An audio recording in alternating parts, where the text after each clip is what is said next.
The oak desk that once belonged to my father now sits in my son Gregory's office, polished to a mirror shine that reflects the Portland skyline through floor-to-ceiling windows.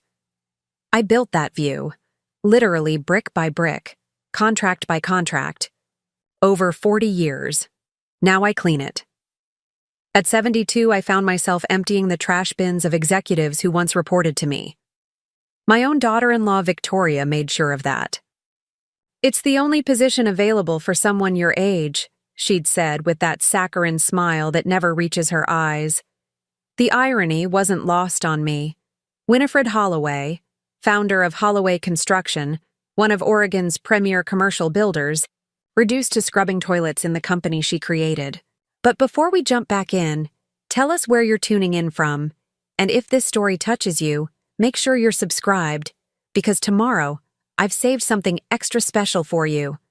That all changed the day I found the blueprint, not for a building, but for my complete removal from the company. I'd been reaching behind Gregory's bookshelf to dust when my arthritic fingers brushed against a leather portfolio tucked where no one would see it. Inside was a detailed plan to dissolve my remaining 15% ownership stake by declaring me mentally incompetent. Victoria's precise handwriting filled the margins with notes about which doctors might be sympathetic to their cause. "When you've hit rock bottom, the only path left is up." That night, I called Eleanor Winters, my oldest friend and the sharpest attorney in the Pacific Northwest. What happened next would shock everyone, especially Victoria. I remember the day I signed over Holloway Construction to Gregory as if it were yesterday, not 3 years ago. The November rain painted sheets of water down the windows of our conference room, typical Portland weather that matched my mood. Somber, contemplative, but ultimately hopeful. My husband Walter had been gone 5 years by then, and running the company alone had become increasingly difficult with my arthritis flaring up more each season. "Mom, you've earned your retirement," Gregory said, his hand warm on my shoulder as I hesitated over the transfer documents.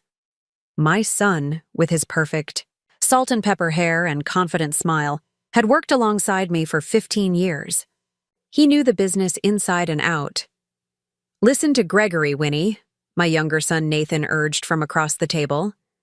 Unlike his brother, Nathan had never shown interest in construction.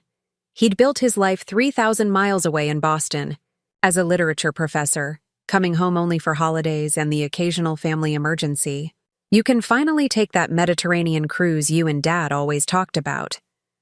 What neither of my sons mentioned was Victoria, who stood silently by the window, designer heels clicking impatiently against the hardwood floor. My daughter-in-law had married Gregory 12 years ago, and from day one, I sensed something calculating behind her polished exterior. She'd worked her way up from our marketing department to become Gregory's most trusted advisor and most influential voice.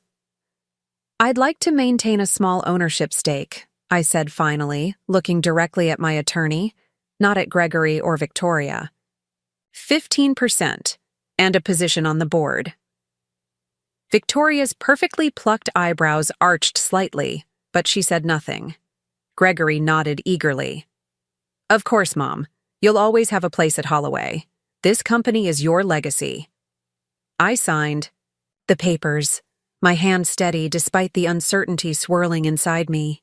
The company I'd built from nothing after Walter and I moved to Oregon in 1979 was no longer mine. We'd started with just 3 employees working out of our garage, taking small residential jobs that larger companies wouldn't touch. By the time Walter passed away in 2016, Holloway Construction employed over 200 people and had reshaped Portland's downtown skyline.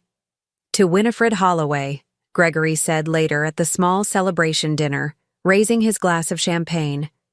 "The woman who built not just buildings, but a family legacy."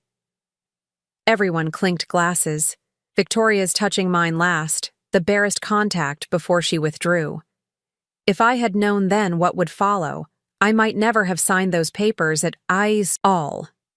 The changes came gradually at first. My office was needed for a new executive hire.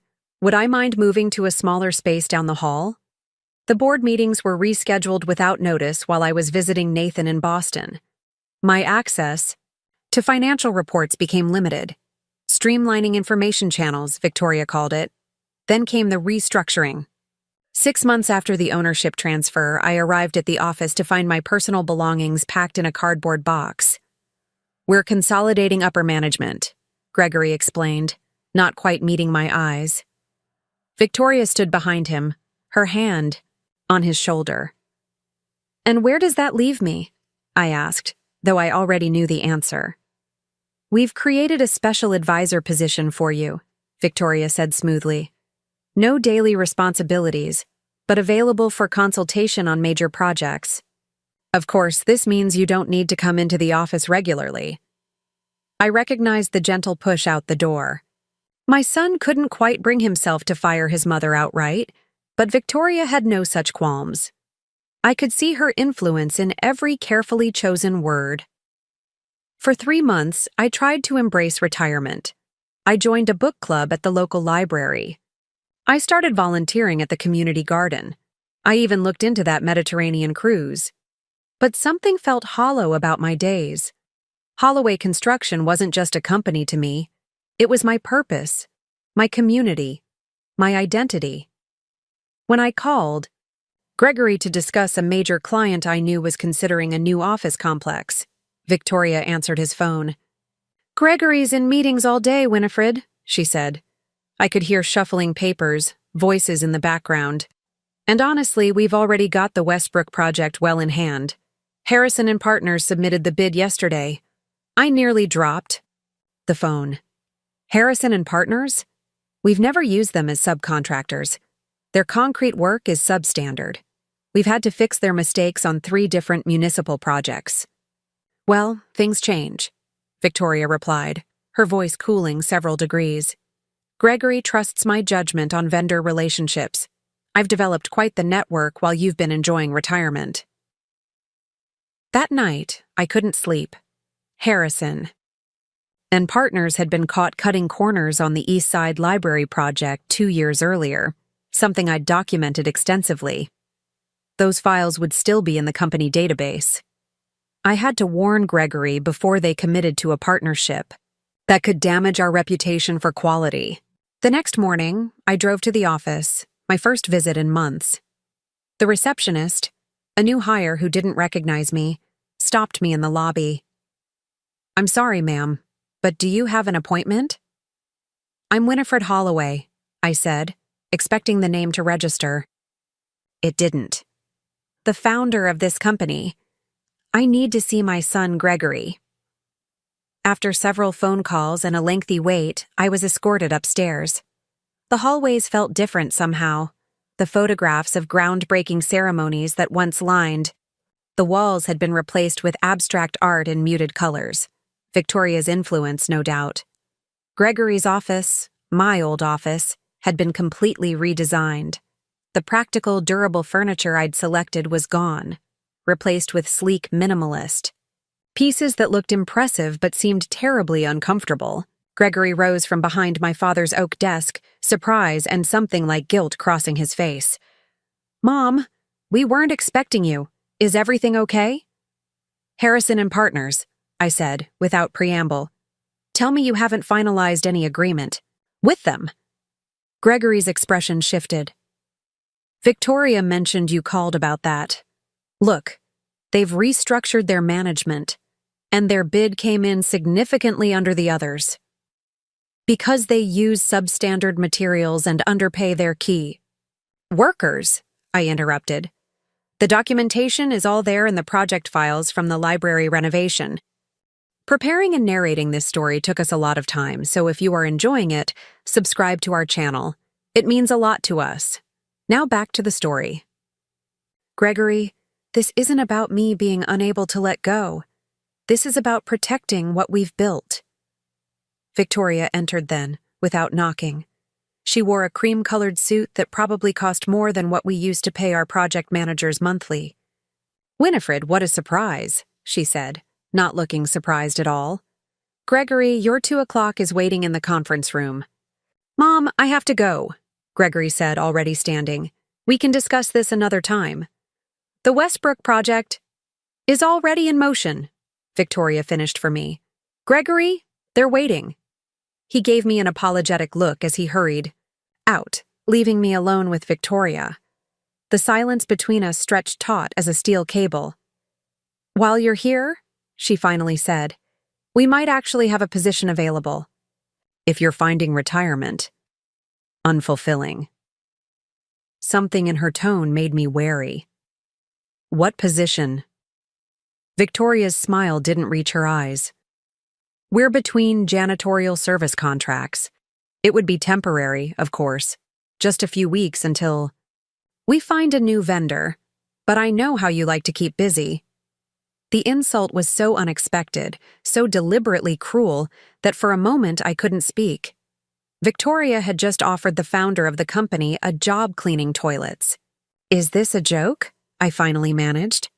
Not at all, she replied smoothly. You've always said you know this company from foundation to rooftop, and the staff would love seeing you around the office again. Plus, the exercise would be good for your health. I should have walked out. Any reasonable person would have. But something in me, pride, stubbornness, or perhaps just shock, made me stand my ground. When would you need me to start? I heard myself asking. If Victoria was surprised by my answer, she didn't show it. Tomorrow morning, 6 a.m. The cleaning supplies are in the basement storage room. She turned to leave, then paused at the door. Oh, and Winifred, you'll need to use the service entrance from now on.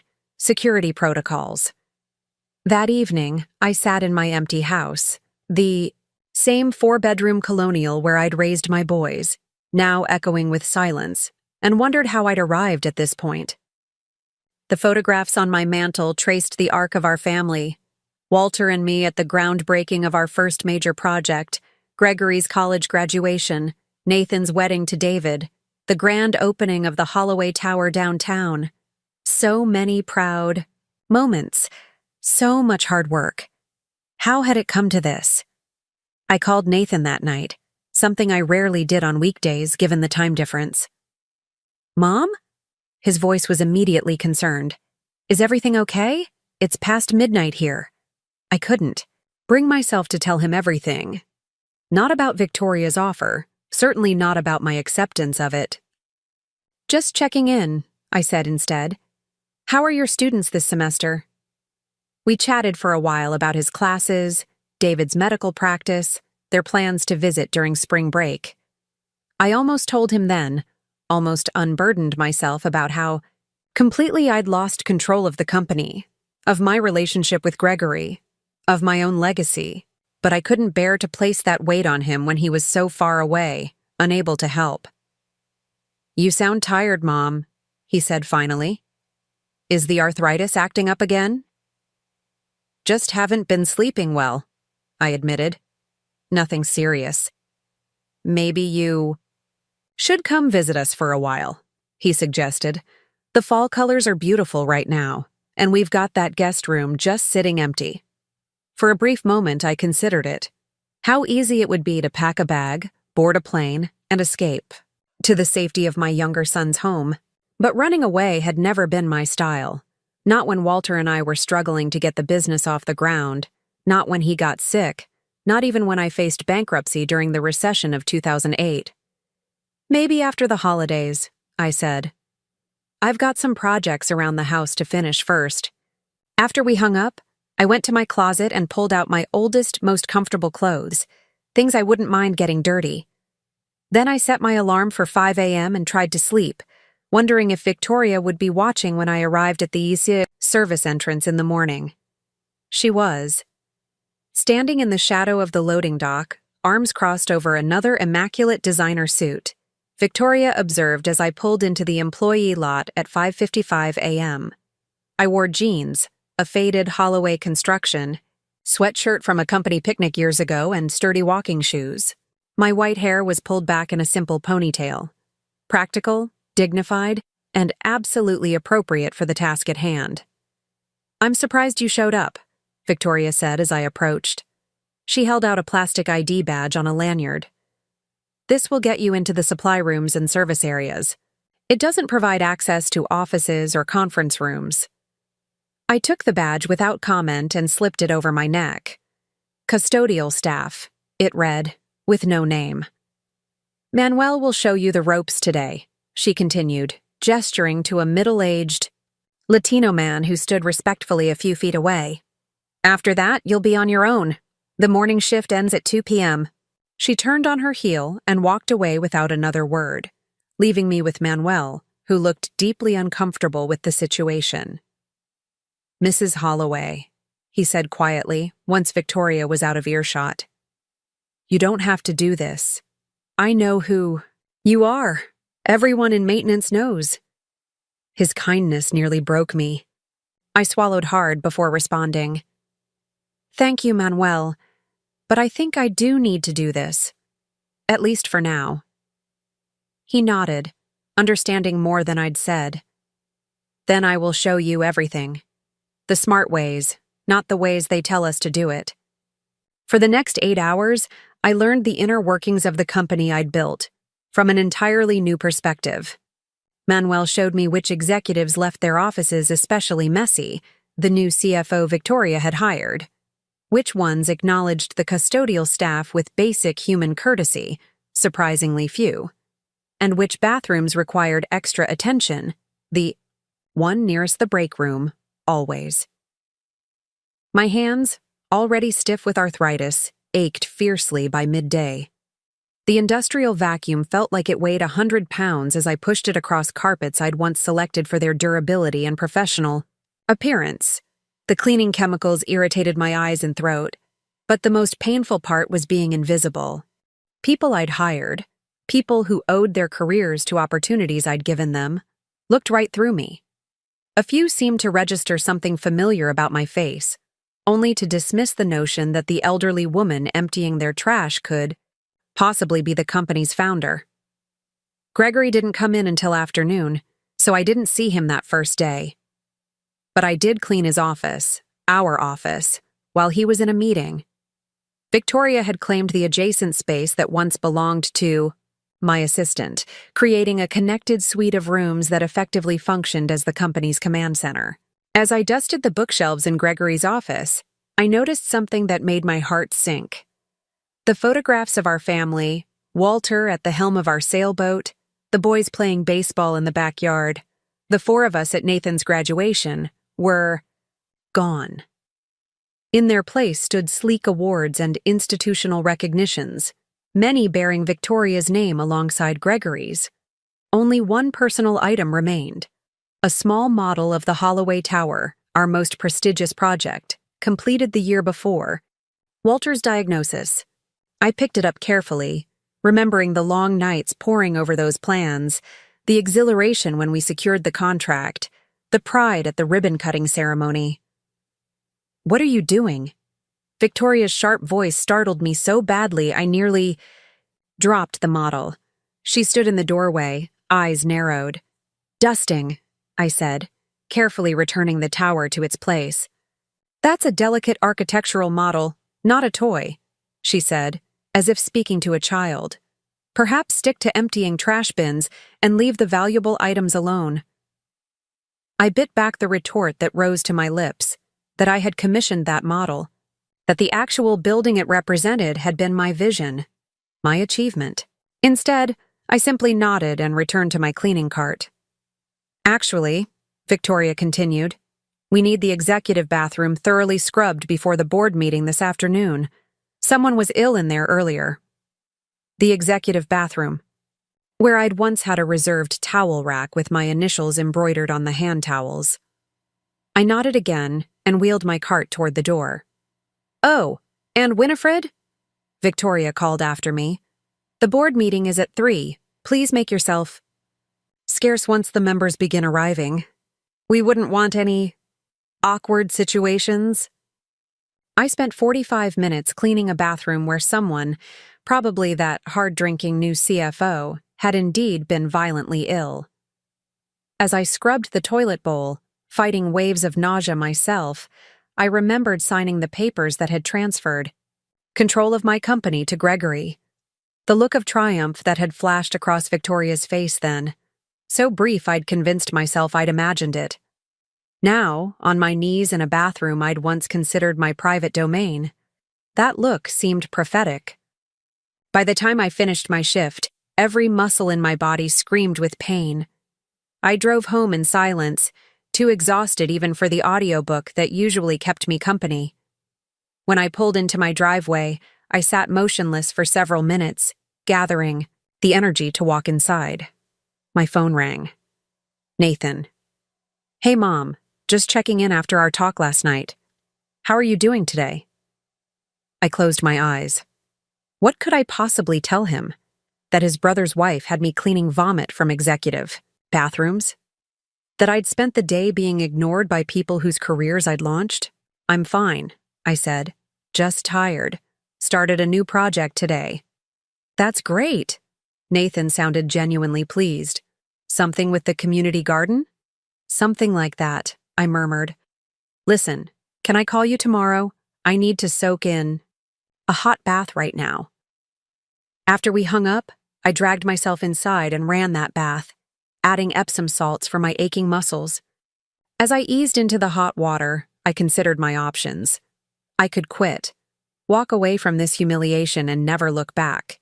I could call Nathan, tell him everything, and probably be on a plane to Boston by the weekend. I could sell my remaining 15% stake in the company and move somewhere warm, somewhere far from Portland and its constant reminders of what I'd built and lost. Or I could stay. I could endure Victoria's calculated cruelty, Gregory's weakness, the daily indignities of being reduced to maintenance staff in my own company. I could stay and watch and learn. Because something wasn't right at Holloway. Construction. The Harrison and Partners contract was just the tip of the iceberg. If Victoria was willing to partner with known corner cutters, what else was she willing to sacrifice? Safety? Worker protections? The company's reputation for quality? I sank deeper into the bath, letting the hot water ease the day's physical strain while my mind continued working. I'd built Holloway Construction on 3 principles: quality materials, fair treatment of workers, and absolute integrity with clients. If Victoria was dismantling those principles, someone needed to be there to witness it, someone with both the institutional knowledge to recognize the problems and the legal standing, however tenuous, to do something about it. That night, I set my alarm again for 5 a.m. I would return tomorrow, and the day after, for as long as it took to understand exactly what Victoria was doing to my company. For the next 6 weeks, I arrived at the service entrance every morning at 5:55 a.m. Manuel and I developed a friendship of sorts, though he remained concerned about my presence. "Mrs. Holloway," he said one day as we restocked supply closets, "this isn't right. You should be in an office upstairs, not pushing mops with me." "I'll get back there," I told him, with more confidence than I felt. "But first, I need to understand what's happening to my company." And slowly, I began to see the whole picture, listening to conversations in hallways, reading memos left on desks, observing which vendors came and went. I pieced together Victoria's strategy. She wasn't just cutting corners with questionable subcontractors. She was systematically replacing long-term employees with friends and associates who owed her loyalty. She was restructuring client contracts to maximize short-term profits at the expense of relationship building. Most disturbingly, she was quietly selling off parcels of land the company had acquired for future development. Land whose value would skyrocket once the new light rail extension was announced. Gregory seemed oblivious, or willfully blind, to these changes. He spent his days in client meetings and site visits, leaving the operational details to Victoria. When our paths occasionally crossed in hallways, he would nod awkwardly and hurry, past as if unsure how to acknowledge his mother in her new role as janitor. Then came the day I found the blueprint, not for a building, but for my complete removal from the company. I'd been reaching behind Gregory's bookshelf to dust when my fingers brushed against a leather portfolio hidden where no one would see it. Inside was a detailed plan to eliminate my remaining 15% ownership stake by declaring me mentally incompetent. Victoria's precise handwriting filled the margins with notes about which doctors might provide favorable evaluations, which judges were known to rule quickly on competency cases, and how to ensure I wouldn't have access to independent legal counsel during the process. The document even included a timeline, with a target completion date just 6 weeks away. I photographed every page with trembling hands before carefully returning the portfolio to its hiding place. Then I finished dusting the bookshelf, emptied the trash bins, and completed my shift as if nothing had happened. That night, I called Eleanor Winters. Eleanor and I had met in a business owners support group back in 1985, when female entrepreneurs were still novelties in the construction industry. She'd built her law practice defending contractors and developers, often taking cases no one else would touch. We'd supported each other through marriage troubles, child-rearing challenges, health scares, and business crises. If anyone would understand my situation and help me fight back, it would be Eleanor. "Winnie," she said when she answered, her voice warm with affection. "It's been too long. How are you enjoying retirement?" "I'm not," I replied. "In fact, I've spent the past 6 weeks working as a janitor at Holloway Construction." The silence on the other end stretched for several seconds. "You'd better start from the beginning," Eleanor finally said. I told her everything. The gradual erosion of my position after the ownership transfer, Victoria's calculated humiliations, my discoveries about the company's changing business practices, and finally, the competency challenge I'd uncovered that day. "My God, Winnie," Eleanor breathed when I finished. "This is elder abuse, pure and simple, and possibly corporate fraud, depending on what they've done with those land sales. We need to move quickly." "I won't let them take my company," I said, surprised by the steel in my own voice. "No," Eleanor agreed. "We certainly won't. Send me those photos immediately, then get some rest. Tomorrow, we start fighting back." Eleanor moved with the efficiency of a battlefield commander.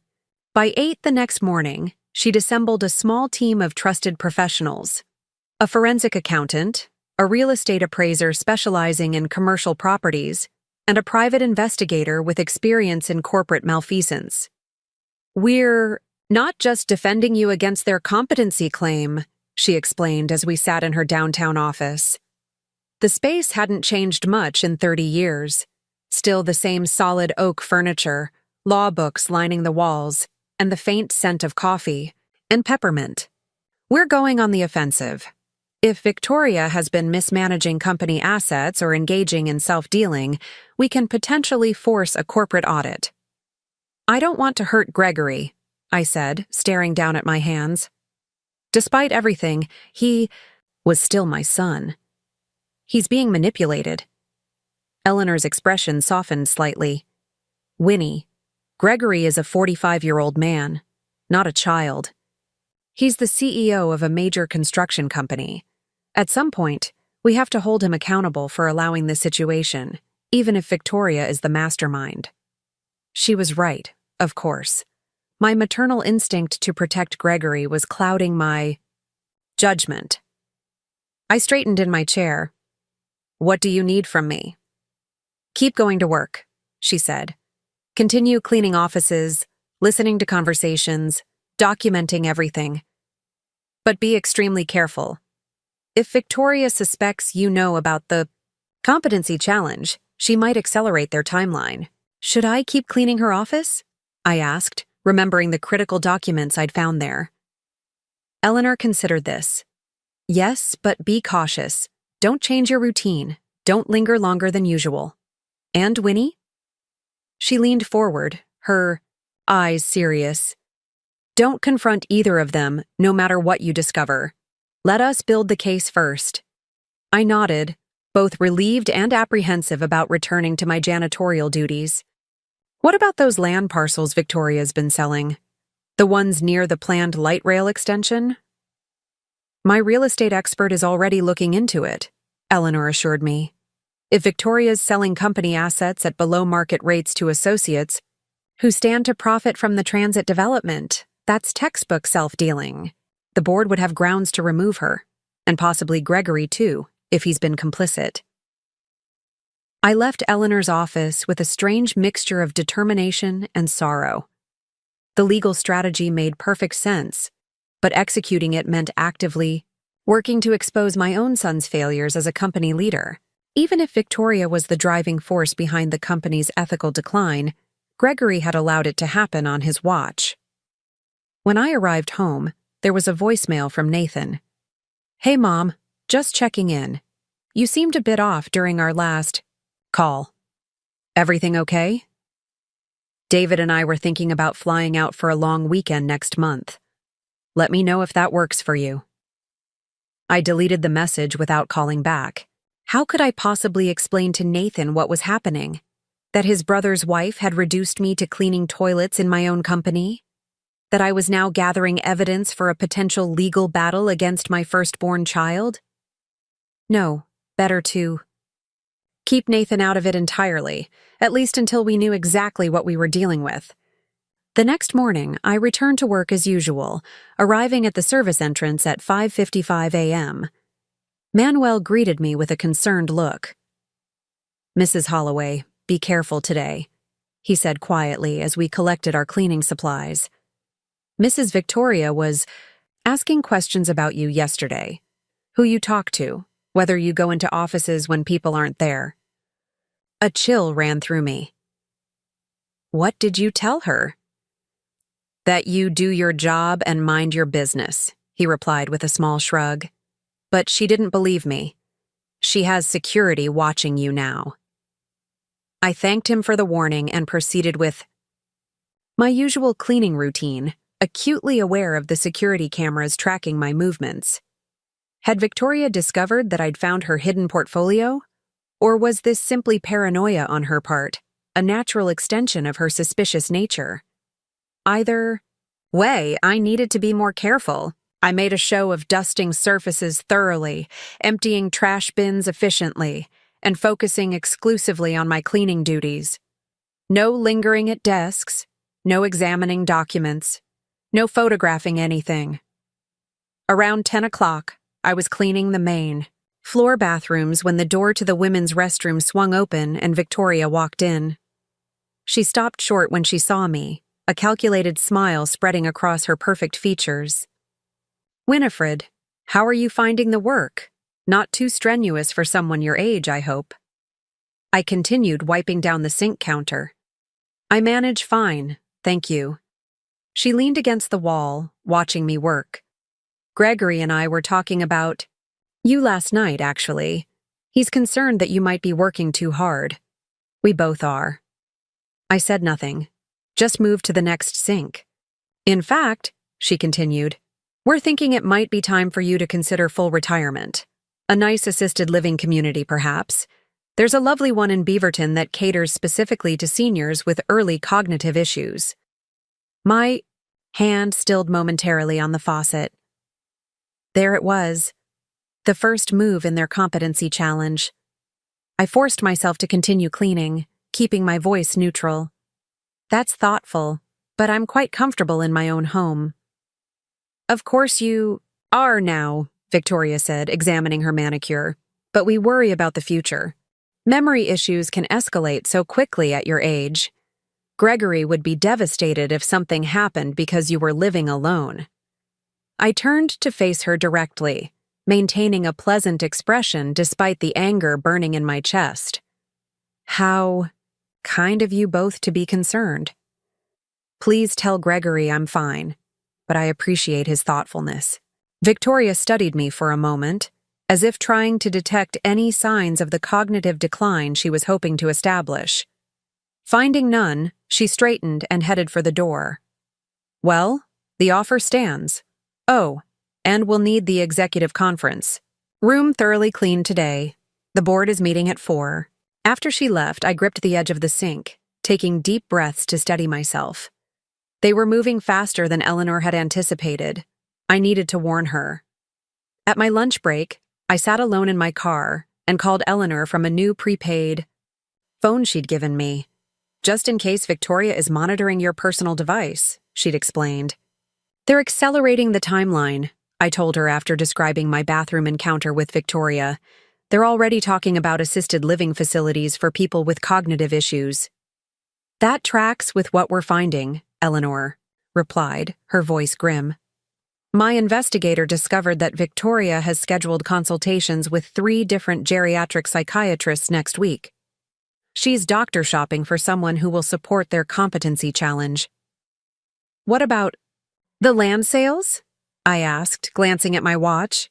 My break would be over in 10 minutes. That's actually where we're making our best progress, Eleanor said, and I could hear the satisfaction in her voice. Victoria has sold 4 parcels in the last 6 months to shell companies that all trace back to her college roommate's husband.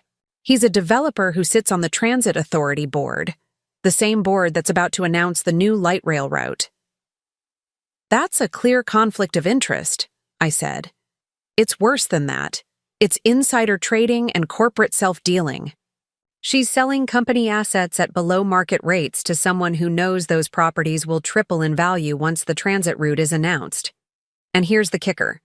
Your signature has been forged on 2 of the transaction documents. My blood ran cold. Forged? Are you certain?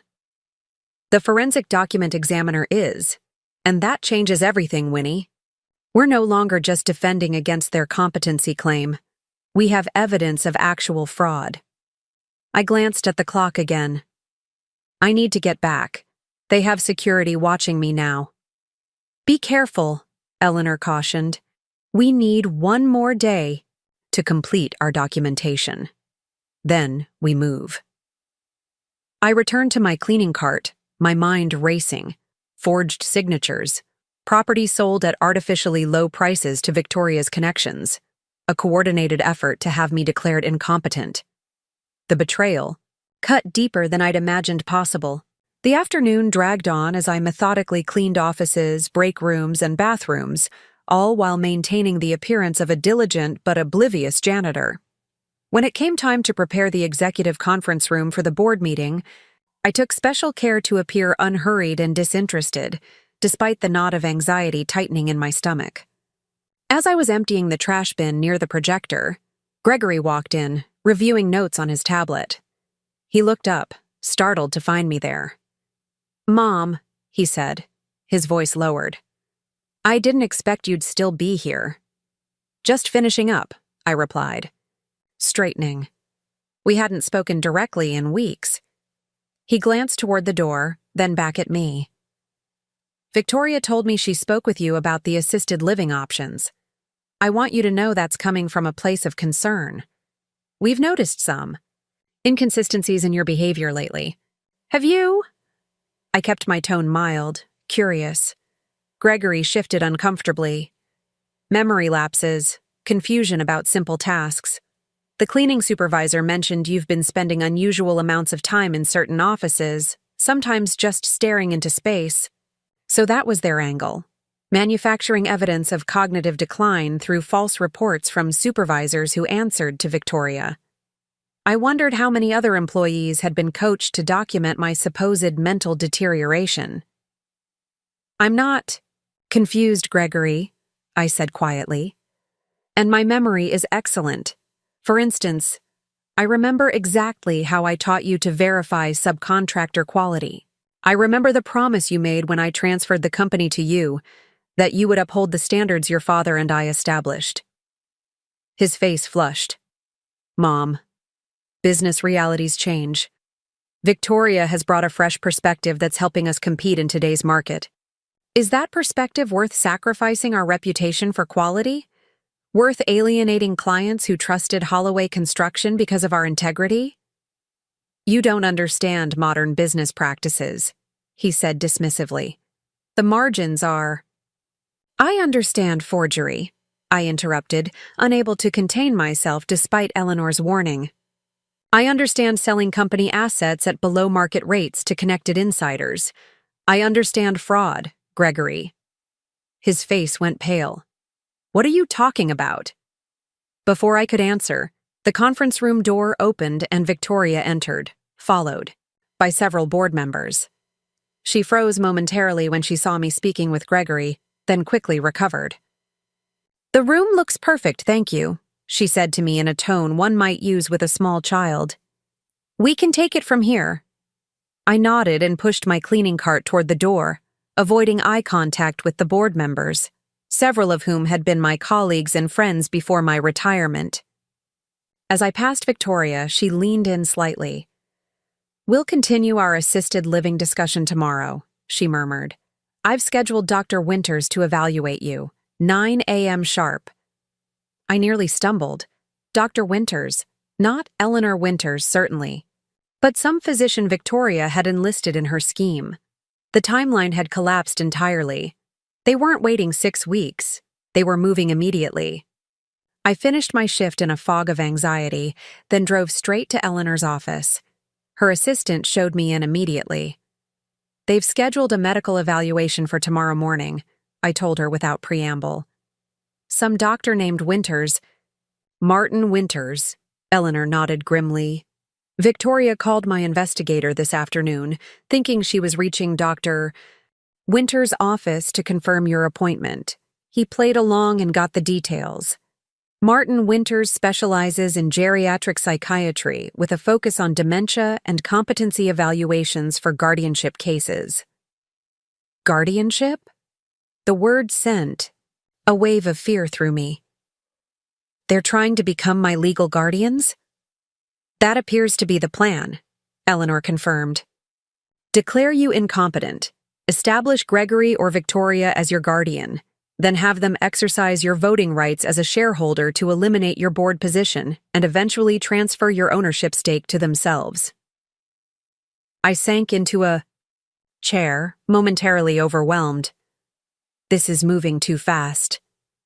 "Actually, their rush works in our favor," Eleanor said, pulling a folder from her desk. "We were planning to file these motions next week, but we can accelerate our timeline too." She spread several legal documents across her desk. Temporary restraining order to prevent any psychiatric evaluation without independent representation for you. Emergency petition for corporate audit based on evidence of financial malfeasance. Criminal complaint regarding the forged signatures. And a civil suit against Victoria personally for elder abuse and breach of fiduciary duty. "And Gregory?" I asked, my voice barely audible. Eleanor hesitated. "We've left room to add him as a defendant if necessary, but these initial filings focus primarily on Victoria's actions. If Gregory can demonstrate he was unaware of the fraud, he might avoid the worst legal consequences, though his reputation and position at the company would still be compromised." I stared at the documents, each one representing another step in the destruction of my family. Was this really what I wanted? To drag my son and daughter-in-law through public legal proceedings, exposing their betrayal and potentially sending Victoria to prison? "There is another option," Eleanor said gently, reading my expression. "We could approach Gregory privately, show him what we've discovered and offer to keep it quiet if they agree to certain terms. Resignation for Victoria, reinstatement for you, proper corporate governance going forward." "And if he refuses?" I asked. "Then we file everything," she said simply. "And let the chips fall where they may." I took a deep breath. "Let's try the private approach first. Tomorrow morning, before this supposed evaluation." Eleanor nodded. "I'll have everything ready. What time do you normally arrive at work?" 5:55 a.m. at the service entrance. "Then we'll be there at 5:30, she said firmly. "We'll intercept Gregory when he arrives." "Which is usually when?" "Around 7 through the executive garage." Eleanor made a note. "Perfect. Get some rest tonight, Winnie. Tomorrow will be challenging." I didn't tell her that rest seemed impossible, that the thought of confronting my son with evidence of fraud and betrayal would likely keep me awake all night. Instead, I gathered my purse and stood to leave. "What if he chooses Victoria over me?" I asked, voicing my deepest fear. "What if he already has?" Eleanor's expression softened. Then we'll protect you and the company you built, regardless of his choice. You're not alone in this, Winnie. I drove home through the evening rain, the wipers beating a rhythmic counterpoint to my troubled thoughts. When I pulled into my driveway, I noticed an unfamiliar car parked on the street, a blue sedan with Massachusetts plates. Nathan. He must have flown in without telling me, wanting to surprise me after our concerning phone calls. My stomach clenched. How could I possibly explain everything to him now, on the eve of this confrontation with Gregory? I sat in my car for several long minutes, gathering my composure. Then I walked slowly to my front door, unlocked it, and stepped inside to find my younger son sitting in the living room, a troubled expression on his face. "Nathan," I said, forcing a smile. What a wonderful surprise. He stood and embraced me, then held me at arm's length, studying my face. "Mom, what's going on? And don't tell me nothing again. I called your book club friend Marge. She says she hasn't seen you in months because you're working at Holloway Construction again. As a janitor?" I sighed heavily and sank onto the sofa. "It's complicated, Nathan." "Uncomplicate it for me," he said, sitting beside me.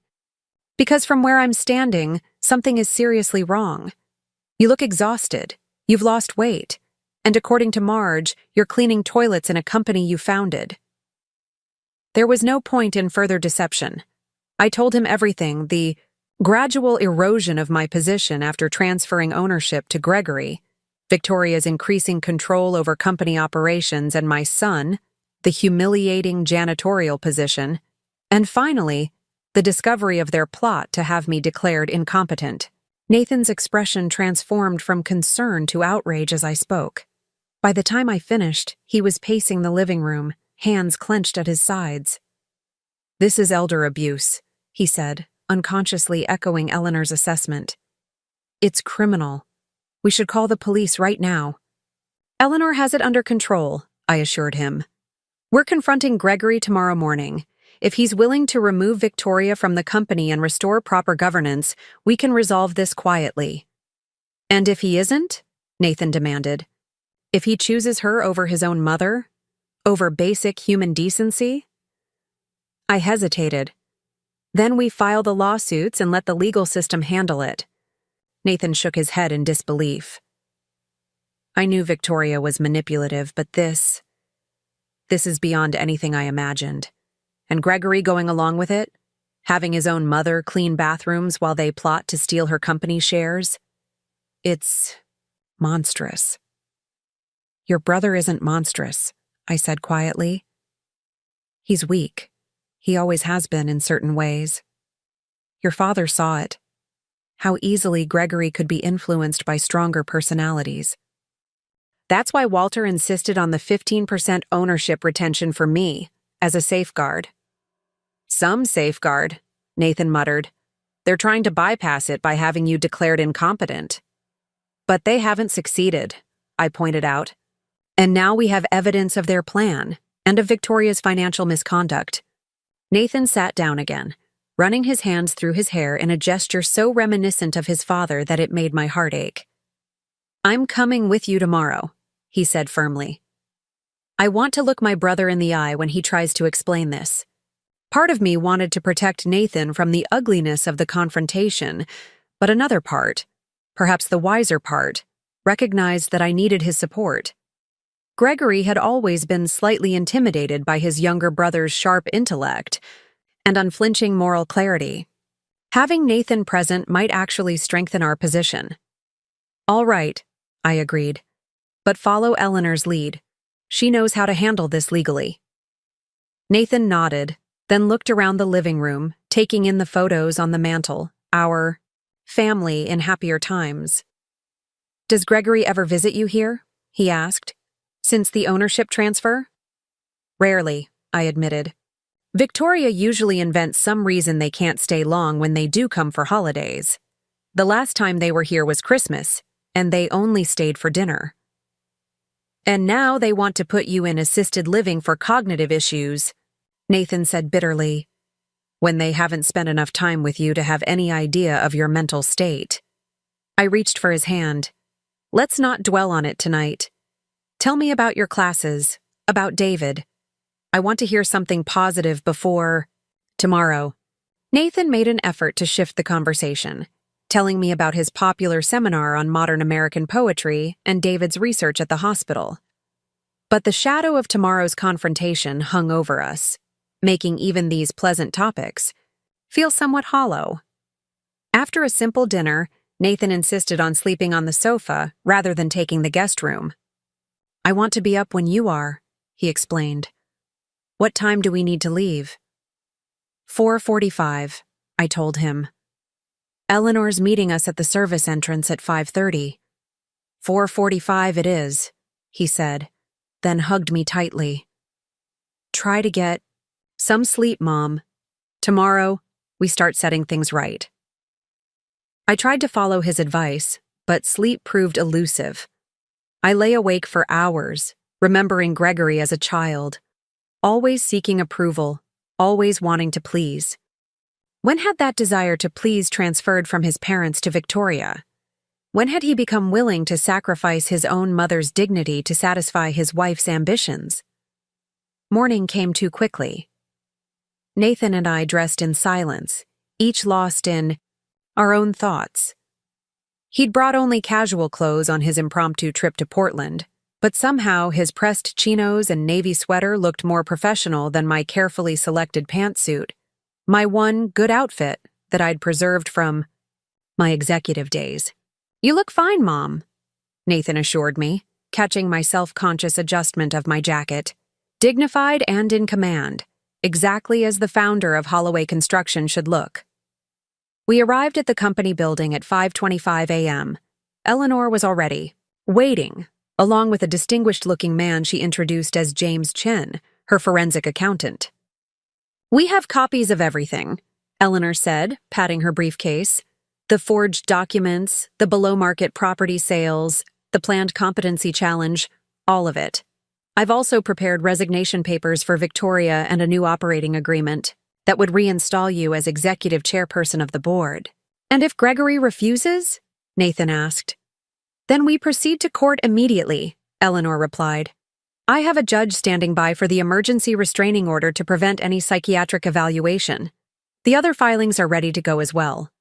We positioned ourselves near the executive garage entrance, waiting for Gregory's silver Tesla to appear. The early morning air was crisp, tinged with the promise of rain later in the day. Few employees had arrived yet, just some maintenance staff and early shift workers who entered through the main lobby, paying little attention to our small group by the executive entrance. At 7:10 a.m., Gregory's car pulled into the garage. Eleanor nodded to us, and we all moved toward the private elevator that connected directly to the executive offices. When the doors slid open, Gregory stepped out, already focused on his phone, and nearly collided with us. Mom? Nathan? His confusion quickly gave way to wariness when he spotted Eleanor. What's going on? Why are you all here so early? We need to talk, Gregory, I said calmly. Privately, in your office. He glanced at his watch. I have a call with the Seattle developers in 20 minutes. This won't wait, Eleanor interrupted, her tone leaving no room for negotiation. And you'll want to hear what we have to say before Victoria arrives. Something in her voice must have registered with him, because he nodded slowly and led us to his office without further protest. Once inside, he took his place behind the oak desk, my father's desk, while we arranged ourselves in front of it. What's this about? He asked, his gaze darting between us. I took a deep breath. It's about the plan to have me declared incompetent, Gregory. About the forged signatures on property sales.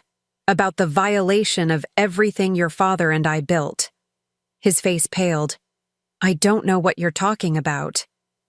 Eleanor opened her briefcase and removed a folder. Let me clarify then. We have documented evidence that your wife has been selling company properties at below market rates to business associates who stand to profit from inside information about transit development.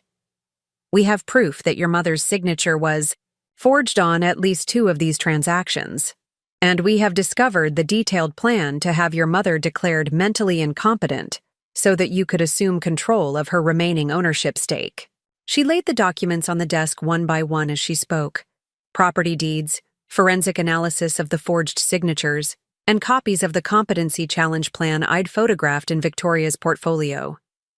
Gregory stared at the papers, his expression a mixture of shock and dismay. "I didn't know about any forgeries," he said finally. "Victoria handled the paperwork for those property sales. She said they were underperforming assets we needed to offload quickly." "And the competency challenge?" Nathan asked sharply. "The plan to have our mother declared incompetent and institutionalized? Did Victoria handle that too without your knowledge?" Gregory's silence was damning. "You knew," I said softly. "You knew, and you agreed to it." "It wasn't like that," he protested weakly. "Victoria suggested that you might need more care than you were admitting, that your insistence on working here as a janitor was a sign of declining cognitive function. She said it would be kinder in the long run to have professionals looking after you." "While you took control of my company shares," I added. Gregory couldn't meet my eyes. "The transition would have been natural. You wouldn't have had to worry about business matters anymore." "My God, Greg," Nathan said, disgust evident in his voice. "Listen to yourself. You're talking about stripping our mother of her legal rights. The woman who built this company from nothing, who gave you every opportunity, just to please your wife's ambitions." "You don't understand the pressure," Gregory said, a note of desperation entering his voice. "Victoria has connections, ideas, a vision for Holloway construction that could take us international. She's been using you," I interjected, my heart breaking at his willful blindness. "Using you to gain control of a company she didn't build, to enrich herself and her friends at the expense of everything your father and I valued." "That's not," Gregory began, but the office door swung open, cutting him off. Victoria stood in the doorway, immaculately dressed as always, her expression shifting from surprise to calculated poise as she took in the scene. "Well," she said, coolly, "this is unexpected. I didn't realize we were having a family reunion this morning." Eleanor rose to her feet. "Mrs. Holloway, I'm Eleanor Winters, legal counsel for Winifred Holloway. We were just discussing some concerning business practices with your husband, specifically the fraudulent property sales and the planned competency challenge against my client." Victoria's composure slipped for just a moment before she regained control. "I'm not sure what you're referring to, but any business discussions should include proper legal representation for the company. Gregory, you shouldn't be speaking to them without our corporate counsel present." "The forged signatures, Victoria," I said, standing as well. "The property sales to your college roommate's husband ahead of the transit announcement. The detailed plan to have me declared incompetent so you could seize my company shares.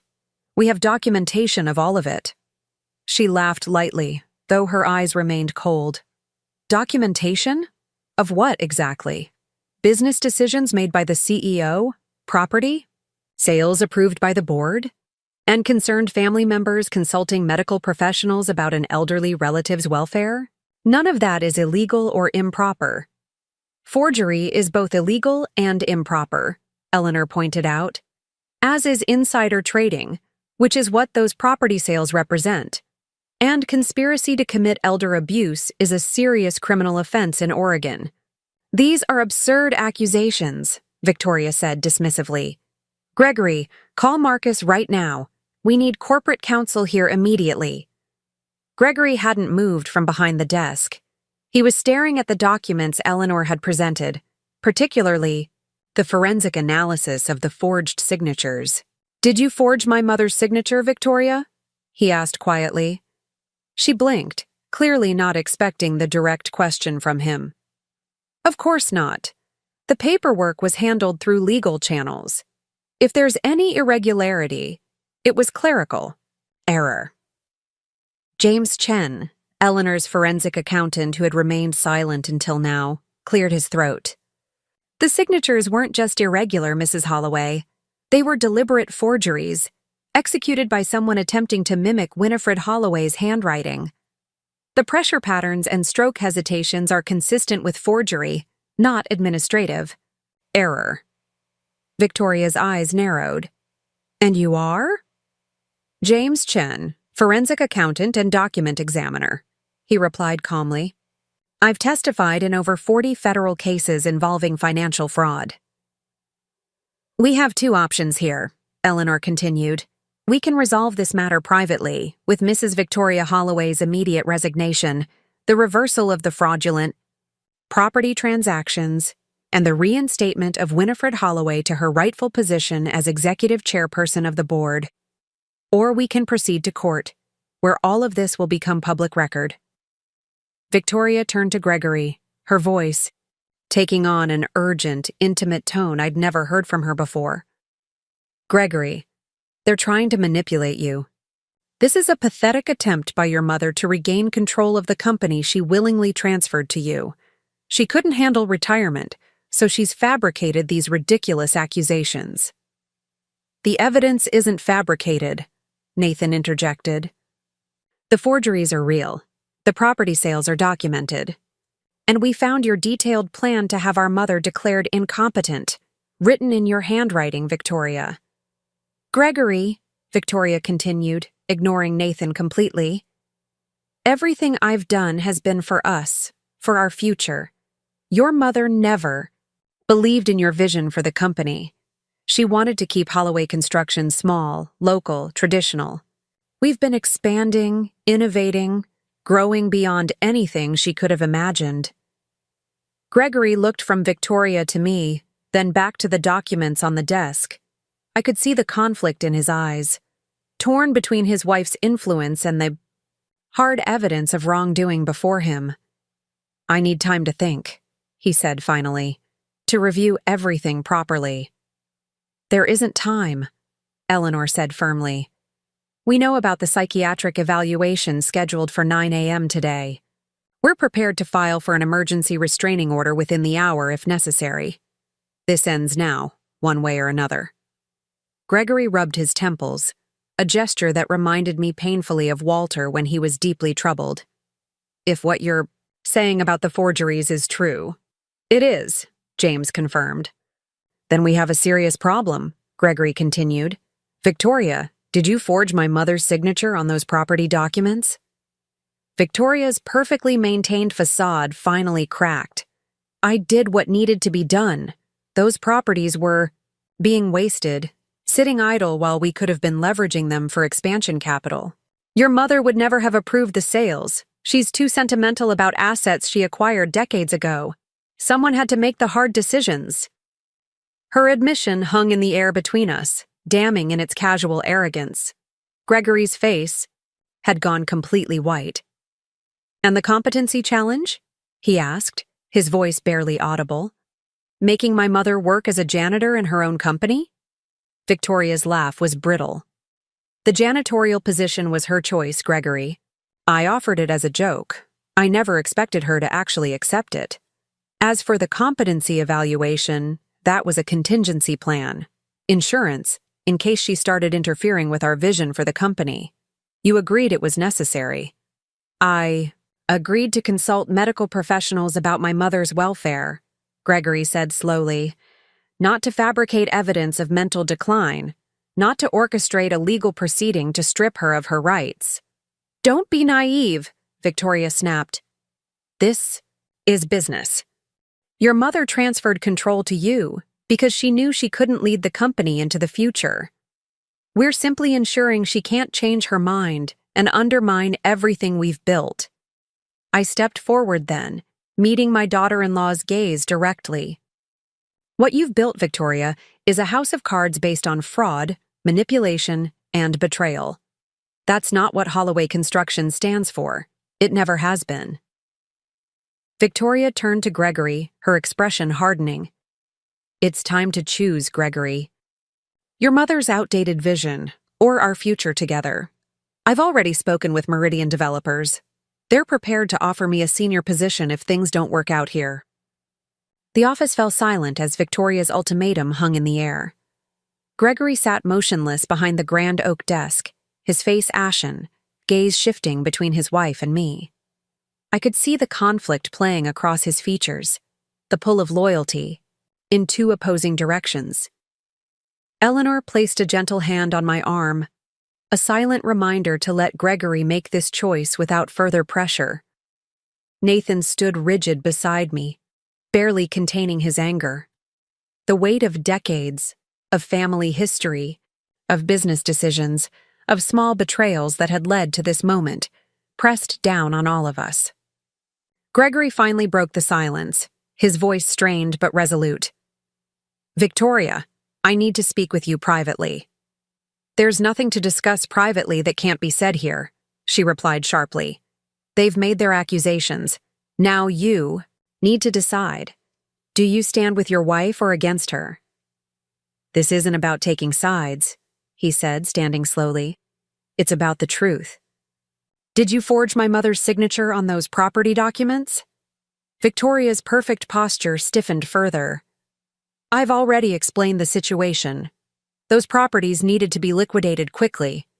Your mother would have objected out of sentiment, not business sense." "That's not what I asked," Gregory pressed, an edge entering his voice that I hadn't heard in years. "Did you forge her signature? Yes or no?" For a moment, Victoria seemed to calculate her options, weighing possible responses. Then her chin lifted defiantly. "Yes. I signed her name because it was the most efficient way to move those deals forward. And I'd do it again. Those properties have already tripled in value for their new owners." "For your friends," I interjected quietly, "while Holloway Construction received pennies on the dollar." "Friends who understand business opportunities," Victoria shot back. "Unlike your generation who—" "Enough." Gregory cut her off, his tone final. "The forgery alone is grounds for dismissal. Add the self-dealing, the planned competency challenge." He shook his head, looking suddenly exhausted. "Victoria, I want your resignation, effective immediately." She stared at him in disbelief. "You can't be serious. After everything I've done to modernize this provincial little company? After all the connections I've brought, the deals I've secured?" "The illegal deals?" Nathan asked pointedly. "The ones based on forged documents and insider information?" Victoria ignored him, keeping her focus on Gregory. "We built this together. You need me."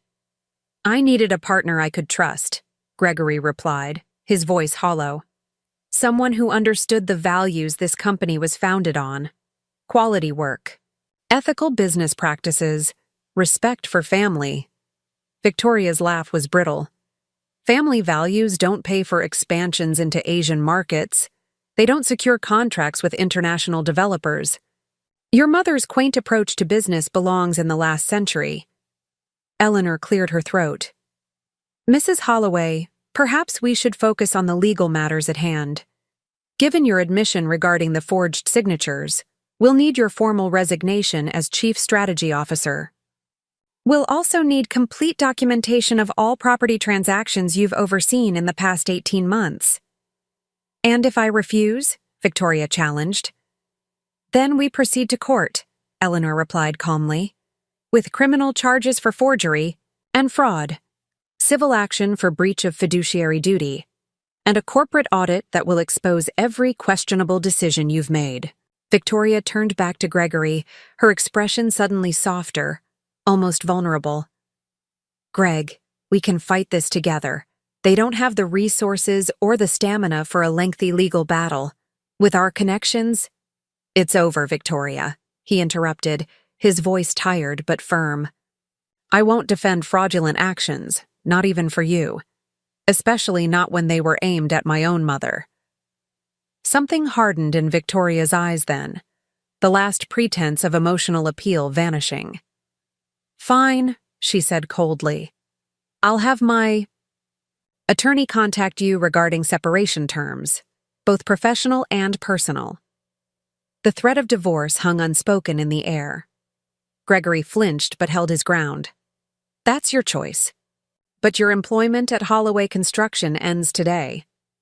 Victoria gathered her designer handbag, straightening to her full height. You'll regret this decision, Gregory. All of you will. Her gaze swept across the room, lingering briefly on me. Especially you, Winifred. Enjoying your little victory? Don't get too comfortable in that executive chair you're dreaming of. This company can't survive without me. She strode toward the door, heels clicking sharply against the hardwood floor. At the threshold, she paused for one final barb. By the way, Gregory, I've already accepted Meridian's offer. I start next month as their Executive Vice President of Development. I look forward to competing against Holloway Construction on every major project in the Pacific Northwest. With that parting shot, she was gone. The sudden silence felt almost physical, like the still air after a violent storm. Gregory sank back into his chair, burying his face in his hands. I had no idea about the forgeries, he said finally, looking up at me with reddened eyes. I swear, Mom, I thought all the paperwork was legitimate. I trusted her to handle the operational details while I focused on client relationships.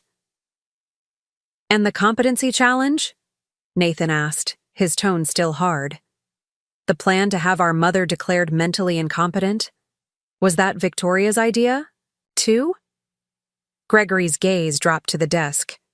She suggested that Mom might be showing signs of cognitive decline, said the janitorial position was evidence of confusion, of inability to accept retirement. He swallowed hard. I agreed to consult a specialist just to be safe. But the detailed plan you found, the timeline, the notes about judges and guardianship, I knew nothing about that level of calculation. I studied my firstborn child, trying to reconcile the ambitious but ethical young man I'd raised with the person who had allowed his wife to humiliate his mother. You let me clean toilets in my own company, Gregory. You walked past me in hallways and barely acknowledged me. I know, he whispered, shame evident in every line of his face. I told myself it was temporary, that you'd eventually accept a proper retirement. That Victoria was right about your need for structure, for purpose, even if it meant janitorial work. He looked up, his eyes pleading. I was wrong. Terribly, unforgivably wrong. Eleanor, ever practical, steered us back to immediate concerns. We need to secure company records before Victoria can access them remotely, particularly financial documents, property records, and electronic communications. Gregory nodded, reaching for his phone. I'll have IT lock down her accounts immediately. He paused, his finger hovering over the screen. And I'll call an emergency board meeting for this afternoon. The directors need to hear directly from us what's happened. All of it? I asked. The forgeries, the property fraud, the competency challenge? All of it, Gregory confirmed. No more secrets.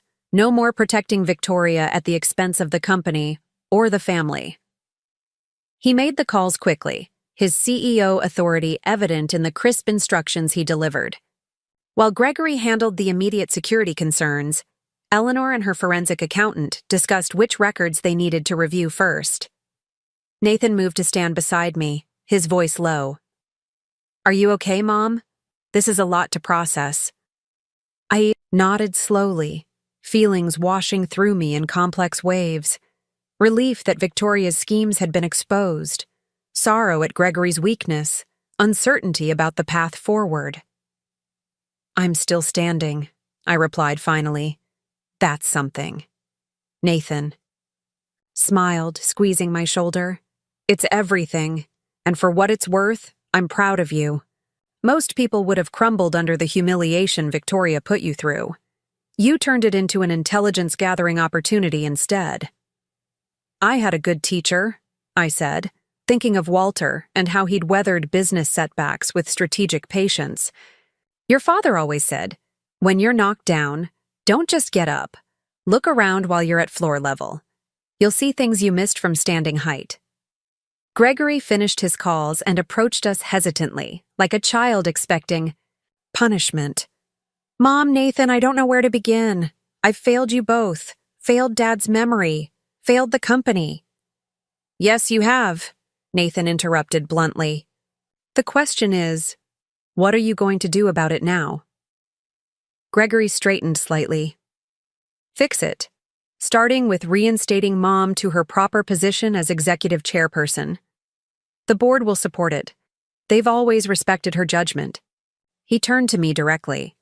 If you're willing, that is. After everything that's happened, I wouldn't blame you for wanting to walk away completely. I considered his offer, weighing my arthritis and fatigue against my deep connection to the company I'd built. I'll return as chairperson, I decided, but with conditions. First, we conduct a complete audit of all decisions made during Victoria's tenure, especially property transactions. Second, we establish stronger oversight protocols to prevent any similar situations in the future. And third, we revisit the core values this company was founded on: quality work, ethical practices, fair treatment of employees at every level. Gregory nodded solemnly. I agree to all of it, and I'll resign as CEO if that's what you want. That surprised me. Despite everything, I hadn't expected him to offer stepping down completely. Is that what you want? I asked carefully. He sighed, running a hand through his hair. What I want is to make amends, to rebuild trust with you, with Nathan, with the employees who've watched me let Victoria change the company culture. If that means stepping aside as CEO, I'll do it without argument. I glanced at Eleanor, whose slight nod confirmed my instinct. Resignation won't be necessary, I said. But partnership, real partnership, will be. No more divisions between operational and client-facing responsibilities. No more isolated decision-making. We lead together, transparently, or not at all. The relief on Gregory's face was palpable. Thank you, he said softly. I won't let you down again. See that you don't, Nathan replied, still protective. Because next time, I won't need to fly across the country to handle it. I'll just send David with his surgeon's toolkit. The weak joke broke some of the tension. Gregory even managed a small smile. How is David? He asked tentatively. Wondering why his brother-in-law never returns his calls, Nathan answered, but his tone had softened slightly. He'd like to hear from you sometime, preferably with an explanation better than Victoria thought he was a bad influence. Gregory winced. Add that to my list of apologies due. Eleanor interrupted our family moment, ever focused on the practical matters at hand. We should proceed to the boardroom for the emergency meeting. Several directors are already arriving. The next hours passed in a blur of explanations, documentation, and strategic planning. The board members, many of whom had known me since the company's early days, were appropriately shocked by Victoria's actions, but unanimously supportive of my reinstatement as executive chairperson. By late afternoon, we had established the framework for moving forward. A thorough audit of all transactions under Victoria's influence, legal action to recover undervalued property sales, and a renewed commitment to the company's founding principles. Throughout the marathon meeting, I observed Gregory carefully. He spoke with a clarity and conviction I hadn't seen in years, taking full responsibility for his failure of oversight while outlining concrete steps to rectify the damage. Whether this newfound strength would persist after the immediate crisis remained to be seen, but it gave me cautious hope. As the meeting concluded and board members filed out with handshakes and murmured encouragements, I found myself suddenly, overwhelmingly exhausted. The adrenaline that had carried me through confrontation with Victoria, reconciliation with Gregory, and hours of strategic planning finally ebbed, leaving me lightheaded and unsteady. Nathan noticed immediately, taking my elbow. Mom needs rest, he announced, brooking no argument. The remaining details can wait until tomorrow. Eleanor agreed, gathering her documents. We've accomplished the essential tasks today.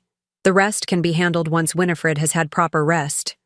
Gregory looked concerned. Should I call a doctor? After everything you've been through. I don't need a doctor, I assured him, though I leaned gratefully on Nathan's arm. Just a quiet evening and a good night's sleep. I'll drive you home, Nathan said, guiding me toward the door. Gregory hesitated, then asked softly, Would it be all right if I stopped by later? There's still so much we need to discuss. I considered declining. The day had been emotionally draining, and part of me wanted nothing more than solitude to process everything that had happened. But the tentative hope in Gregory's eyes, the first genuine connection we'd shared in months, nudged me toward a different answer. Dinner, I said finally. 6:30.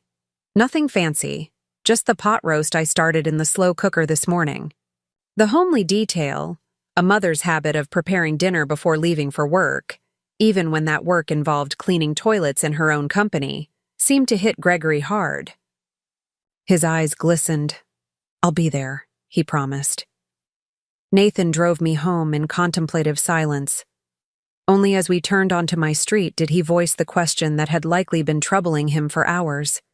Can you ever truly forgive him, Mom? After what he allowed to happen? I gazed at the autumn leaves swirling across my front yard, red and gold against fading green, the inevitable changing of seasons. He's my son, I said simply. Forgiveness may take time, but it's not optional. It should be, Nathan muttered, pulling into the driveway. Some betrayals cut too deep for simple forgiveness. I turned to him, seeing the fierce protectiveness that had always characterized my younger son. There's nothing simple about forgiveness, Nathan. It's not about excusing what happened. It's about choosing not to let it destroy what remains. He helped me inside, insisting that I rest while he tended to the pot roast and set the table for dinner. I didn't protest, allowing myself the luxury of my favorite armchair by the window, where the late afternoon sunlight warmed my aching hands. The events of the day replayed in my mind. Victoria's cold ultimatum, Gregory's belated stand, the board's unanimous support for my return. After weeks of humiliation and uncertainty, the pendulum had swung decidedly in my favor. Yet victory brought its own complications. Gregory's marriage would likely not survive his choice today. The company faced months, perhaps years, of untangling Victoria's self-dealing transactions, and I had committed to an active leadership role despite my arthritis and fatigue. The doorbell rang precisely at 6:30. Nathan answered, his greeting to Gregory cordial but reserved. My elder son entered carrying a bouquet of autumn flowers and a bottle of my favorite Pinot Noir from the Willamette Valley vineyard Walter and I had discovered on our 30th anniversary trip. Peace offerings, he said, handing them to me, with a hesitant smile. I accepted both, noting that he'd chosen things with personal significance rather than generic luxury items Victoria might have selected. It was a small detail, but telling. Dinner began awkwardly, with careful conversation about neutral topics, the unusually warm autumn, Nathan's upcoming academic publication, a new downtown development project unrelated to Holloway construction. Gradually, however, the artificial politeness gave way to more substantive discussion. The forensic accountant found 3 more properties that were sold under similar circumstances, Gregory reported, setting down his fork. All to entities connected to Victoria's network, all at significantly below market value. Can they be recovered? I asked. Gregory nodded grimly. Eleanor thinks so, given the clear evidence of fraud. But it will mean legal battles, negative publicity, potential reputational damage for the company. Sometimes healing requires lancing the wound, Nathan observed. Better short-term pain than long-term corruption. I agree, Gregory said, surprising me slightly. That's why I've instructed our legal team to proceed with full disclosure to all relevant authorities. SEC, state regulators, everyone.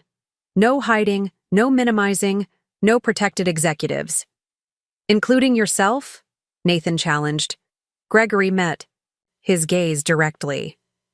Especially myself. I was CEO.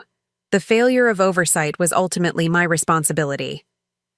This straightforward acknowledgement of accountability, so different from the defensiveness Victoria had cultivated in him, gave me a surge of cautious hope.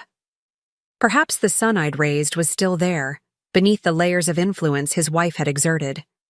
As we moved to the living room with coffee and the apple crisp Nathan had somehow managed to prepare while I napped, Gregory raised the question we'd all been avoiding. What happens to Victoria now? I settled into my armchair, considering my answer carefully.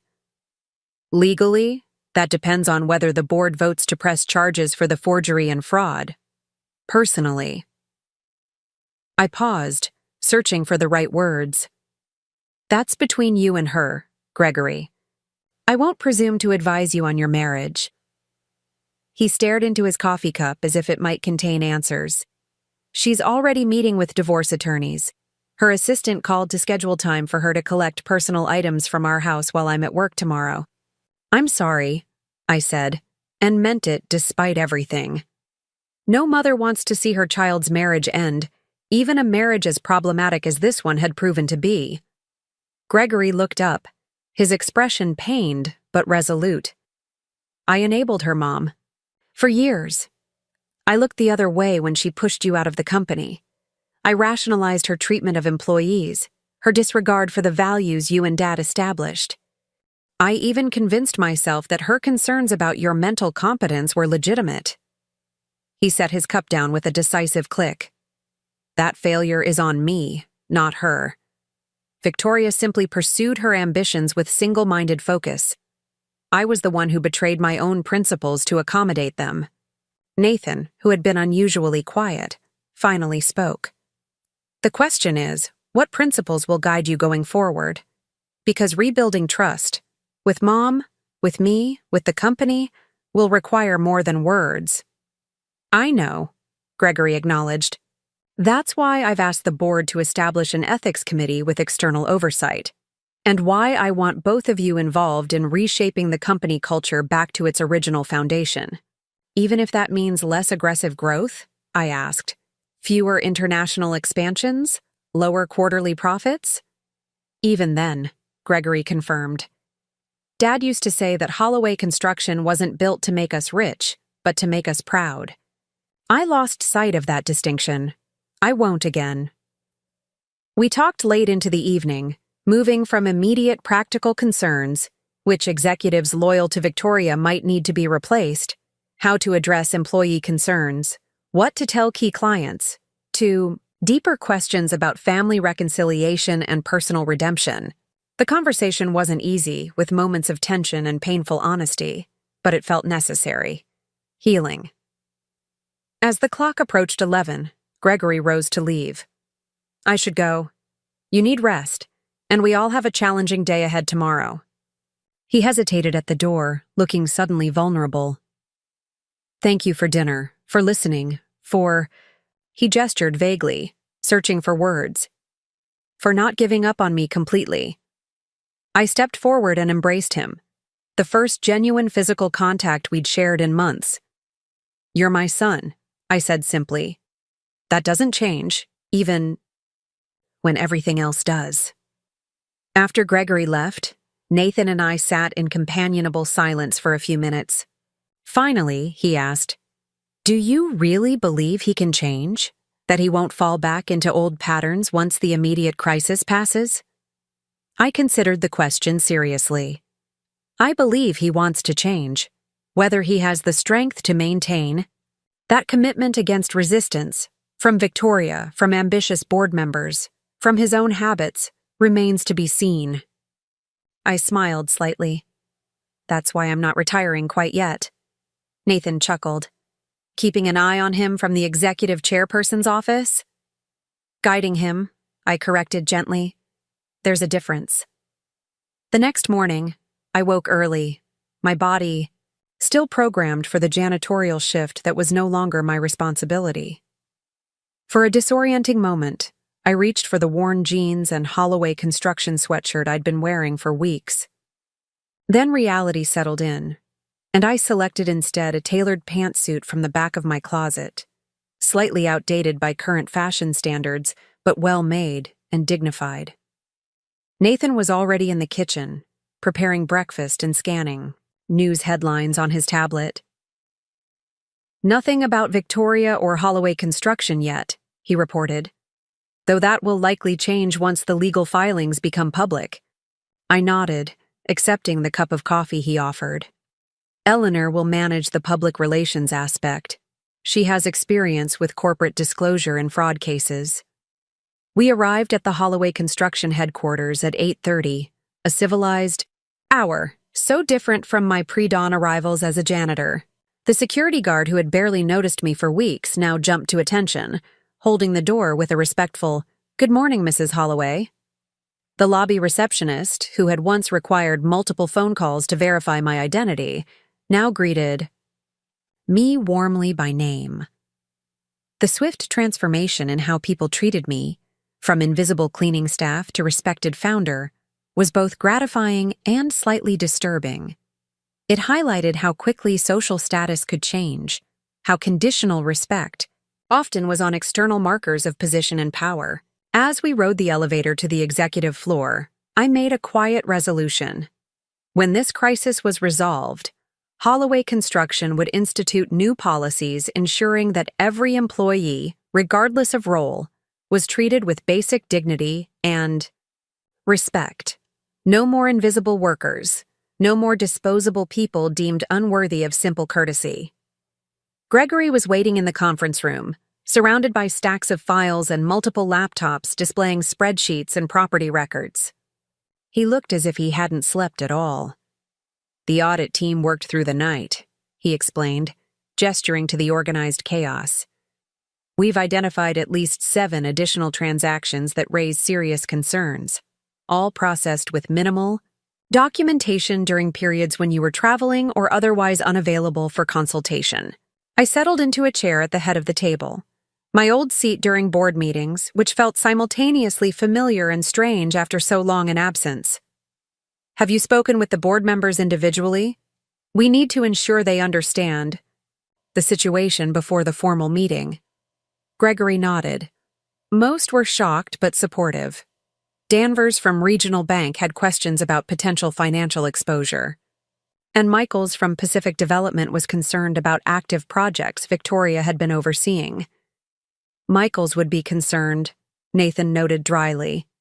"His company has partnered with us on 3 major developments in the last year. All legitimate partnerships," Gregory assured us. "We've prioritized reviewing those transactions, given the potential impact on ongoing projects. So far, the documentation appears proper, with fair market valuations and standard terms." I relaxed slightly. James Michaels had been a friend and business associate for decades. The thought that Victoria might have corrupted that relationship too had been troubling me. Eleanor arrived with her team shortly thereafter, bringing additional documentation and a structured agenda for the day's meetings.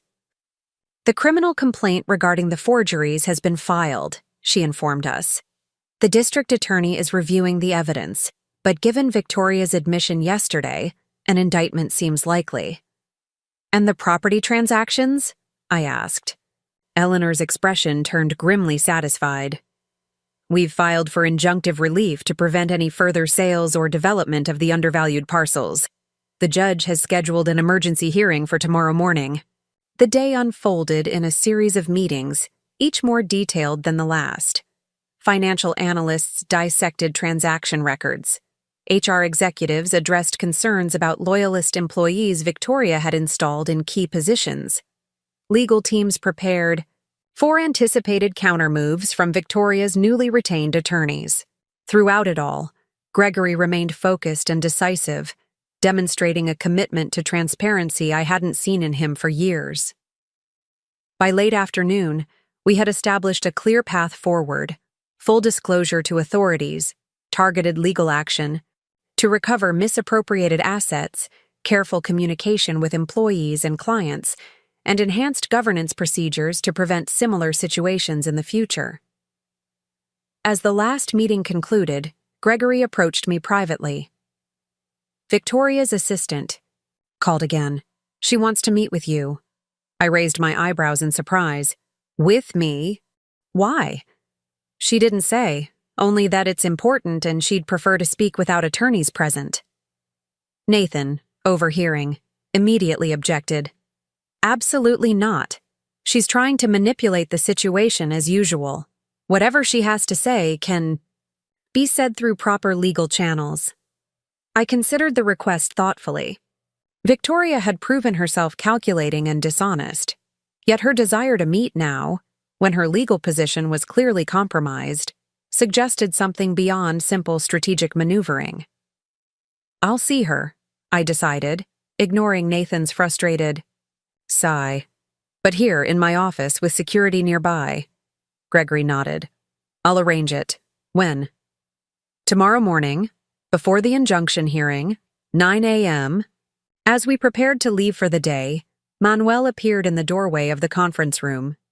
He stood awkwardly, still in his maintenance uniform, clearly uncertain about approaching the executive gathering. "Manuel?" I greeted him warmly, crossing to shake his hand. "Please come in." He entered hesitantly, nodding respectfully to the executives present. "Mrs. Holloway, I just wanted to say we're all very happy you're back where you belong. The whole maintenance team, we knew something wasn't right, but—" He trailed off, shrugging slightly. "But speaking up seemed risky," I finished for him. "I understand. And I'm grateful for your kindness during my time on the janitorial staff. You made a difficult situation more bearable." Manuel smiled, visibly relieved by my response. "We just treated you like a person, Mrs. Holloway, that's all."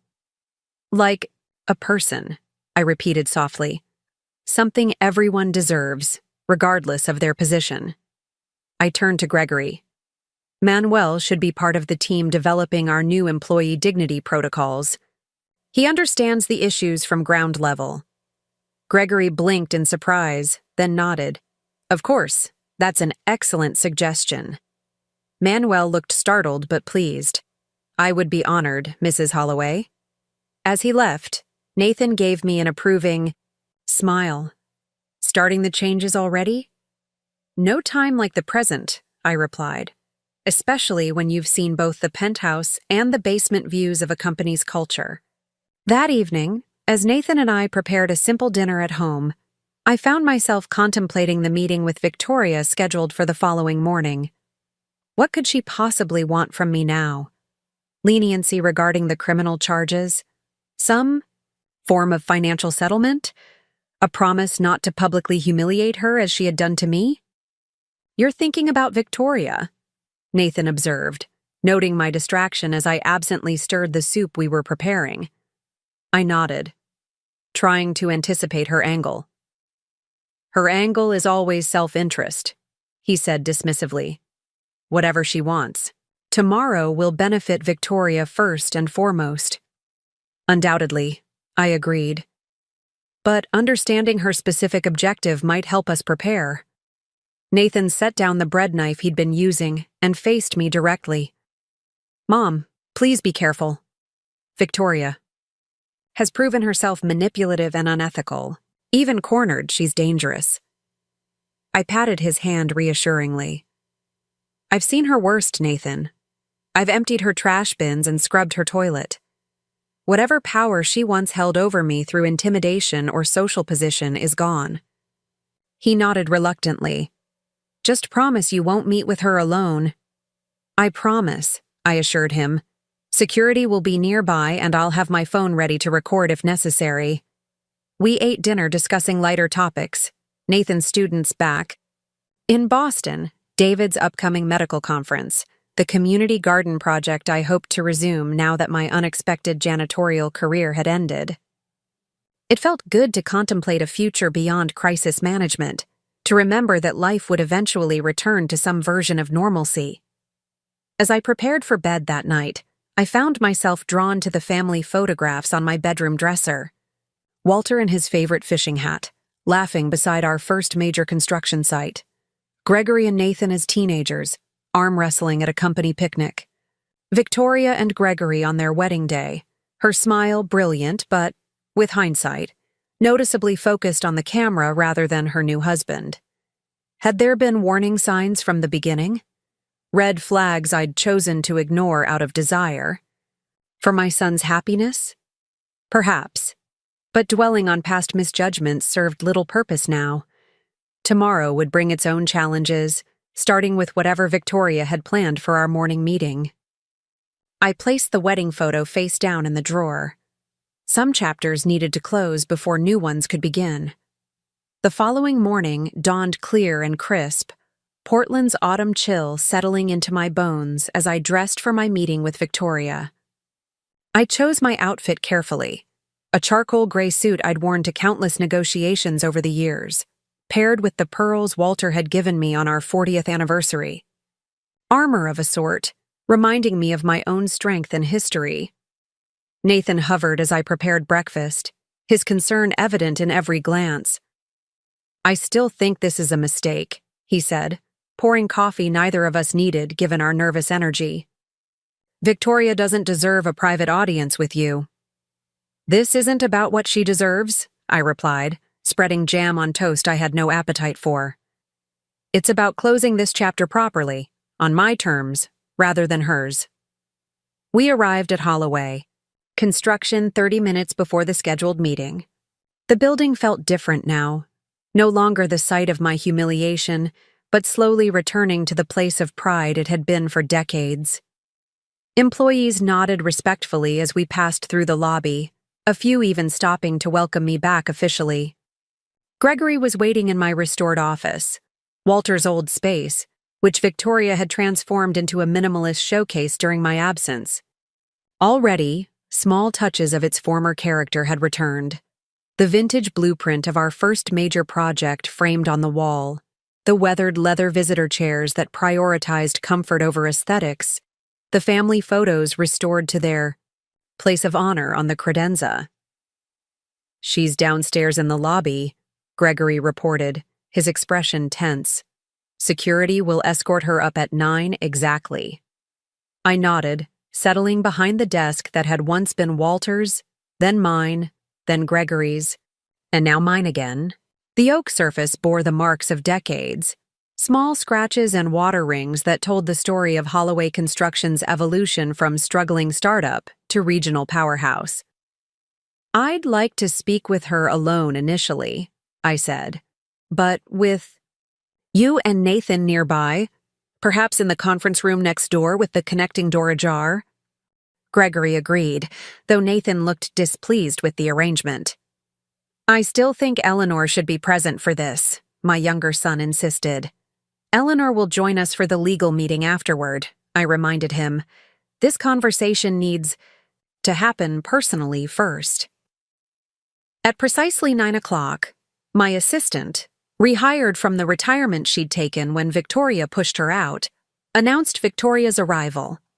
Gregory and Nathan retreated to the adjacent conference room as agreed, leaving the connecting door slightly open. Victoria entered with her customary poise, designer heels silent on the carpet, cream-colored suit impeccably tailored.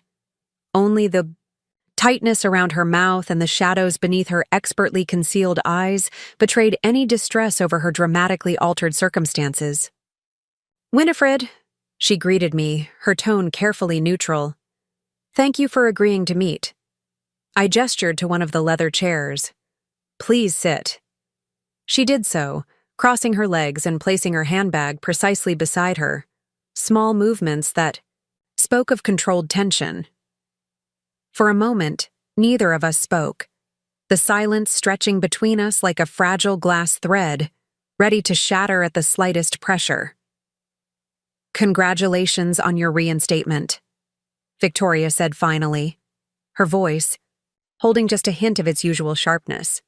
"The board's unanimous support must be gratifying, especially after your time in maintenance." I studied her, noting the calculation even in this opening gambit. Victoria never spoke without purpose, never engaged without an agenda. "What?" Do you want from this meeting? I asked directly. Your message suggested something important that couldn't be addressed through legal channels. A flicker of approval crossed her features. Respect, perhaps, for my refusal to engage in verbal sparring. Direct as always, Winifred. Very well. She leaned forward slightly. I want to propose a settlement that benefits all parties and avoids protracted legal battles that would damage the company. Go on, I said, keeping my expression neutral despite my skepticism. The fraud allegations regarding the property transactions can be resolved without criminal charges, she began. The properties can be repurchased at appropriate market rates, with any profit differential returned to Holloway Construction. In exchange, the company drops all criminal complaints and agrees to a public statement characterizing the situation as a misunderstanding of authorization limits rather than deliberate fraud. I raised an eyebrow. And the forged signatures? The competency challenge documents? Those were merely misunderstandings as well? Victoria's perfect composure slipped for just a moment, a flash of something, anger, fear, crossing her face before she regained control. The competency evaluation was genuinely motivated by concern, however mistaken that concern might have been. As for the signatures? She paused, choosing her words carefully. I acknowledge that lapse in judgment and am prepared to make appropriate restitution. Financial restitution doesn't erase criminal behavior, I pointed out. No, but it can mitigate consequences. Victoria uncrossed her legs and leaned forward, her voice dropping slightly. Winifred, we both know that a public legal battle will harm more than just me. Gregory's reputation will suffer. The company will face months, perhaps years, of negative publicity. Construction contracts are built on trust. How many potential clients will look elsewhere rather than partner with a company embroiled in fraud allegations? Her argument wasn't without merit, which made it all the more dangerous. Victoria had always excelled at wrapping self-interest in logical reasoning. Those considerations don't outweigh the need for accountability, I replied, or the obligation to operate ethically, even when doing so is uncomfortable or costly. Victoria's smile was thin. Ethics are a luxury afforded to those who've already secured their position. You built this company in a different era, Winifred, with different competitive pressures. The modern construction industry doesn't reward ethical purity. It rewards results, connections, and strategic boldness. Criminal fraud isn't strategic boldness, I countered. It's theft dressed in business attire. She waved a dismissive hand. A matter of perspective. The properties in question will generate far more value under their current development plans than they ever would have as underutilized Holloway construction assets. Value for whom? I asked pointedly. Your friends who purchased them at artificially low prices. The insider connections who knew about the transit development plans before they became public. Victoria didn't flinch. For everyone involved, the city gets improved infrastructure and increased tax revenue. The developers make a profit, certainly, but they're also taking significant financial risk. And had my plans continued uninterrupted, Holloway Construction would have received substantial contracts for the actual building work. I shook my head, marveling at her ability to rationalize corrupt behavior as mutually beneficial business strategy. This conversation is pointless, Victoria. If you came hoping to persuade me to drop the criminal charges, you've wasted your time. Something shifted in her expression then, a calculated vulnerability replacing her previous confidence. What if I offered something more valuable than money or property? Something only I can provide? Despite myself, I was curious. What could you possibly offer that would outweigh the damage you've done? Victoria reached for her handbag and removed a small leather portfolio, similar to the one I'd discovered hidden in Gregory's office, but newer. She placed it on the desk between us. Meridian Development's complete strategy for competing against Holloway Construction over the next 3 years, she said quietly. Target projects, pricing structures, key personnel they plan to recruit. From your team, weaknesses they intend to exploit, everything. I stared at the portfolio without touching it. Corporate espionage in exchange for dropping fraud charges? That's your offer? Information, she corrected smoothly. Extremely valuable information that could secure Holloway Construction's regional dominance for years to come. Consider it. A parting gift. And a criminal act against your new employer, I noted. Victoria's smile was cold. They haven't employed me yet. Technically, I'm still consulting, reviewing their strategic plans before my official start date. Nothing in my agreement prevents me from discussing general industry knowledge. I pushed the portfolio back toward her without opening it. I'm not interested in stolen competitive information. That's not how Holloway Construction operates. How disappointing, Victoria sighed, though she didn't seem surprised. I thought a businesswoman of your experience would recognize the value of competitive intelligence. There's a difference between intelligence and espionage, I replied, just as there's a difference between aggressive growth and fraud. Victoria replaced the portfolio in her handbag, her movements precise and unhurried. My offer remains open, should you reconsider. Now, perhaps we should discuss my second proposal. There's more? I couldn't hide my weariness. Gregory, she said simply. I tensed, instantly alert.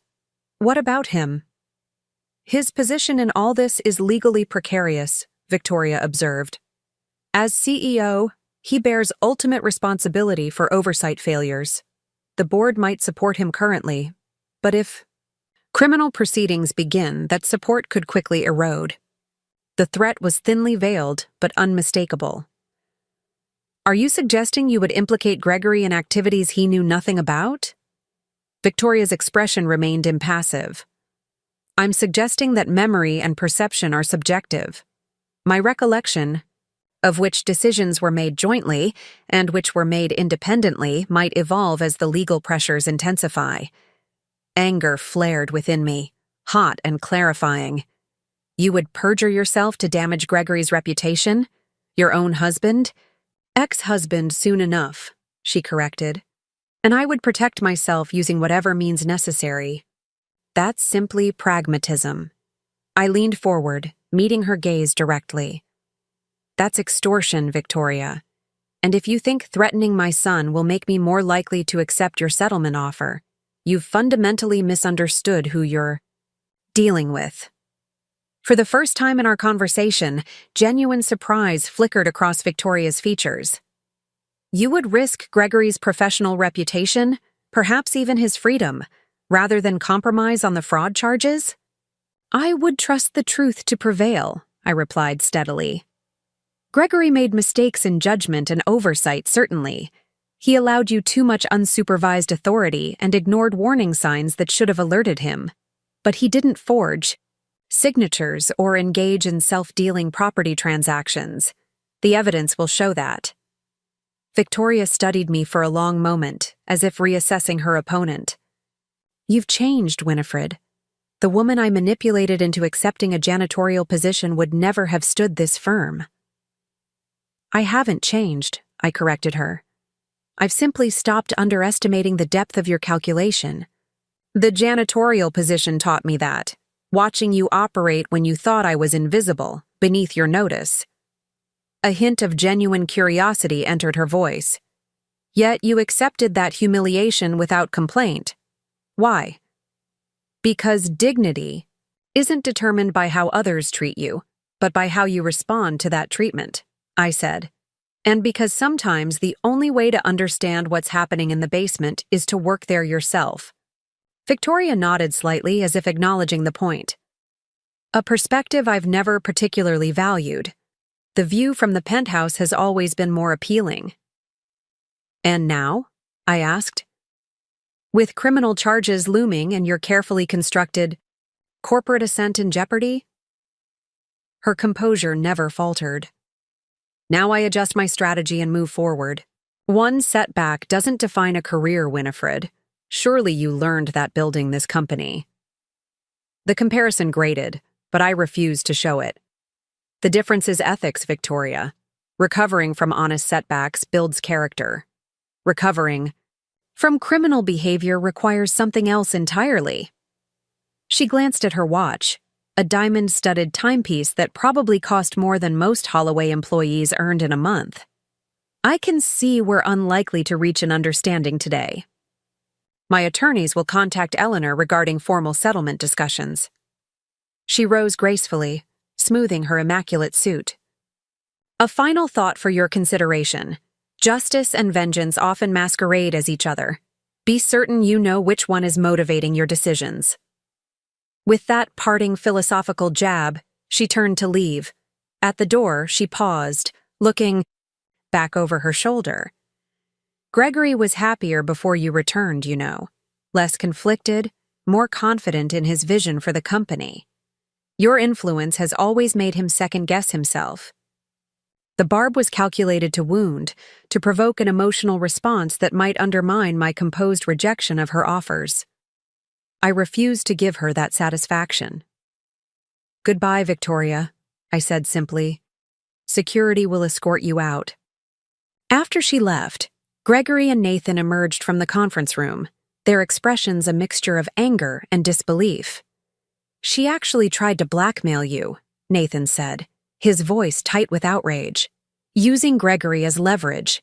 That's a new criminal charge right there." Gregory looked shaken. "She implied she would falsely implicate me in the fraud if you didn't drop the charges.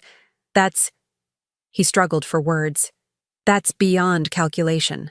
That's malice." "That's Victoria," I said quietly. "She'll use whatever leverage she believes might work, without moral constraint." I turned to my sons, sensing this moment required clarity and direction. "We're going to proceed exactly as planned. Full cooperation with authorities, complete audit of all transactions under Victoria's influence, and a renewed focus on the ethical foundations that built this company in the first place." Gregory nodded, his expression resolute. "I've already scheduled a meeting with the board to propose a more distributed leadership model. No single person, including me, should ever have that much unchecked authority again." His self-awareness surprised and moved me. Perhaps the painful lessons of Victoria's betrayal had catalyzed growth I'd feared might never come. 6 months later, I stood at the podium during Holloway Construction's annual employee appreciation event, surveying the faces before me. From maintenance workers to executives, all gathered in the same space as equals for perhaps the first time in the company's history. "The past year has taught us difficult but valuable lessons," I began, "about vigilance, about accountability, about the true meaning of integrity in business, but most importantly, about dignity. The dignity that comes not from titles or corner offices, but from doing honest work with pride, regardless of your position." My gaze found Manuel in the audience, now serving as our workplace dignity coordinator in addition to his maintenance supervisory role. Beside him sat Gregory, who had insisted on sitting among employees rather than at the traditional executive table on the stage. Holloway Construction was built on the belief that how we achieve success matters as much as the success itself, I continued. For a time, we lost sight of that principle. But through the efforts of everyone in this room, we've found our way back to it. The settlement with Victoria had been finalized 3 months earlier. Guilty pleas to reduce charges, financial restitution, and a 5-year ban from corporate leadership positions. She'd already relocated to Seattle, where rumors suggested she was working as a consultant for development companies, unable to secure another executive role due to her tarnished reputation. Gregory's divorce had been finalized as well, a clean break that seemed to liberate rather than diminish him. The distributed leadership model he'd proposed was thriving, with an executive council representing diverse perspectives and a newly empowered board providing meaningful oversight. As for me, I'd settled comfortably into my role as executive chairperson, attending key meetings and mentoring the leadership team while gradually reducing my day-to-day involvement. At 72, I had no desire to micromanage the company's operations, but I took quiet satisfaction in helping restore its ethical foundation. Today, we're not just celebrating a successful year in business, I told the assembled employees. We're celebrating a renewal of purpose, a recommitment to treating every person who works here, from the CEO to the newest maintenance hire, with the respect and dignity they deserve. The applause that followed seemed to affirm that this message resonated beyond platitude, reflecting genuine cultural change within the organization. As I stepped away from the podium, Gregory rose to join me on stage, embracing me with genuine warmth before addressing the crowd himself. My mother has always been the moral compass of Holloway Construction, he began, his voice steady and confident. Even when I temporarily lost sight of that guidance, she never wavered in her commitment to what's right. She taught me that true leadership isn't about titles or authority. It's about having the courage to stand firm when it would be easier to compromise. He turned to me, speaking now as a son rather than a CEO. Mom, when you accepted that janitorial position instead of walking away, you showed all of us what dignity really looks like. Not as an abstract concept, but as a daily choice to maintain your values regardless of circumstances. The emotion in his voice brought unexpected tears to my eyes. This was the son I'd raised, thoughtful, principled, capable of growth even through painful lessons. The ancient Japanese art of kintsugi repairs broken pottery with gold, creating something more beautiful and valuable than the original. Gregory continued, addressing the audience again. That's what we've done at Holloway Construction this year. We've repaired our cracks with the gold of hard-earned wisdom, emerging stronger and more authentic than before. Later that evening, as my sons and I shared dinner at my home, Nathan raised his glass in a toast. To Mom, who taught us that sometimes you have to clean toilets to save a legacy. We laughed, the humor possible now that the worst was behind us. Gregory added his own toast. And to Dad, who would have been so proud to see everything you've accomplished this year. I gazed at my sons. One who had strayed but found his way back. One who had dropped everything to stand beside me when I needed support, and felt a profound gratitude that transcended the difficulties we'd overcome. To family, I said simply, raising my glass to meet theirs. The kind built on love and respect, not obligation or blood alone. As we continued our meal, sharing stories and plans for the future, I reflected on the journey that had brought us to this moment. From founder to janitor to executive chairperson, roles that had taught me different but equally valuable lessons about leadership, dignity, and the true meaning of success. When I transferred ownership of Holloway Construction to Gregory 3 years earlier, I'd believed I was simply passing on a business. What I hadn't understood then was that a legacy includes not just assets and operations, but values and principles that must be actively protected and renewed with each generation. Victoria had nearly succeeded in corrupting that legacy, not through open confrontation, but through subtle erosion of the ethical foundation upon which everything else was built. Her strategy had been insidious precisely because it targeted not structures or policies, but the human vulnerabilities that exist in every organization: pride, ambition, the desire for validation and success. The most valuable lesson from this difficult chapter wasn't about financial controls or governance structures, though those were certainly important. It was about vigilance, the understanding that principles must be actively maintained, not simply assumed, and that character reveals itself not in moments of celebration, but in moments of crisis. 3 days after our employee appreciation event, I received an unexpected letter. The return address showed Victoria's new Seattle location, the handwriting unmistakably hers. I hesitated before opening it, uncertain what final manipulation she might attempt. Inside was a single page, containing just 3 sentences. You were right about dignity, Winifred. It's taken losing mine to understand its value. Perhaps some lessons can only be learned through loss. No signature, no further explanation. Just this cryptic acknowledgement that perhaps, in the midst of legal consequences and professional disgrace, Victoria had glimpsed a truth that had eluded her throughout her calculated rise to power. I didn't share the letter with Gregory or Nathan. Some communications exist outside the boundaries of family discussion, representing personal reckonings that require privacy to maintain their integrity. Instead, I placed it in my desk drawer, alongside the worn photograph of Walter and me at the groundbreaking of our first major project. Two young, determined entrepreneurs with no idea of the challenges and triumphs that lay ahead. The contrast between that moment of hopeful beginning and Victoria's message of regretful ending seemed to encapsulate everything I'd learned through this ordeal. Success without ethics is merely achievement, temporary and hollow. Position without purpose is just placement, empty and meaningless. True legacy isn't measured in buildings constructed or profits generated, but in lives impacted and values transmitted. As spring turned to summer, Holloway Construction continued its steady recovery. New projects embodied our renewed commitment to quality construction and ethical business practices.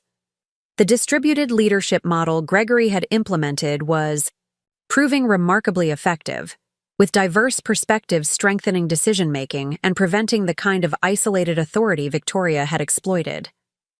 I gradually reduced my time at the office, confident that the company was in capable hands, not just Gregory's, but those of an entire leadership team committed to our foundational values.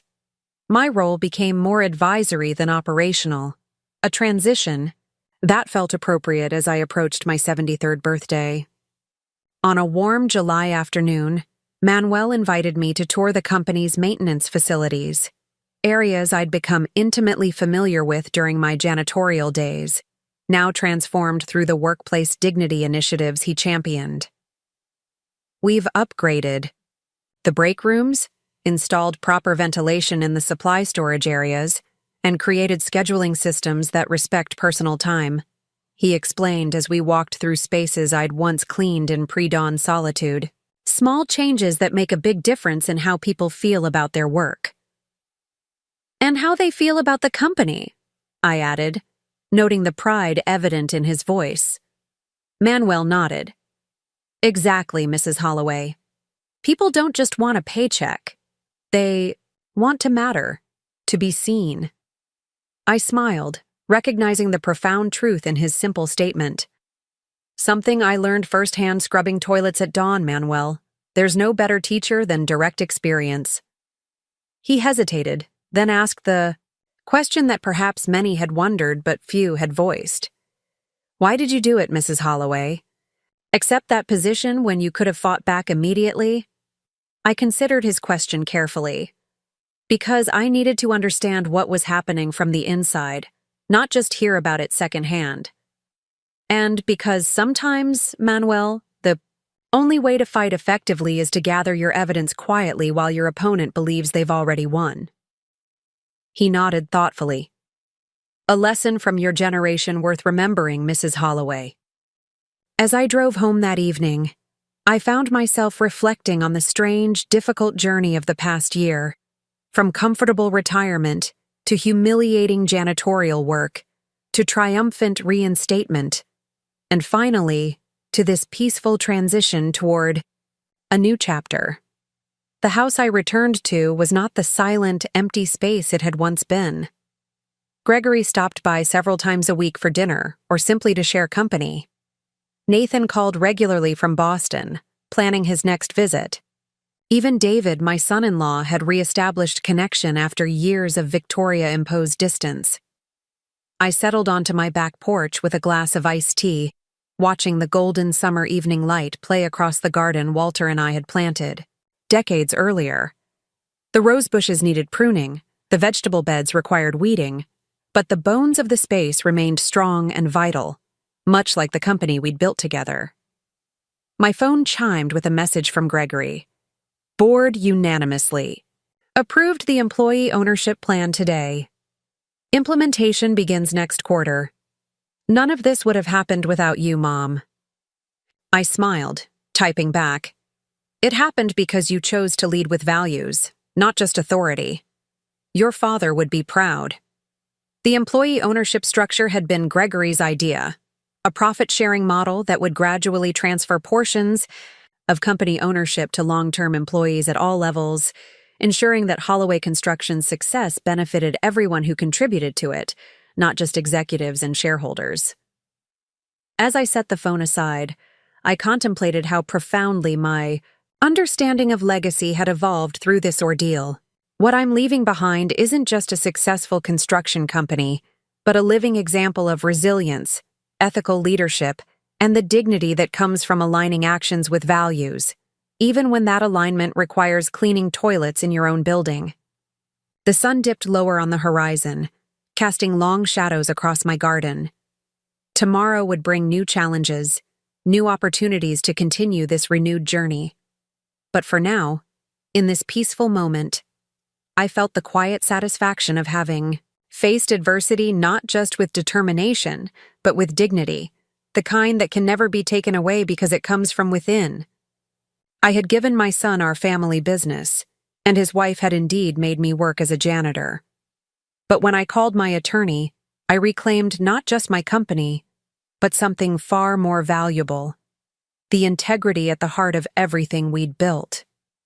Up next, you've got 2 more standout stories right on your screen. If this one hit the mark, you won't want to pass these up.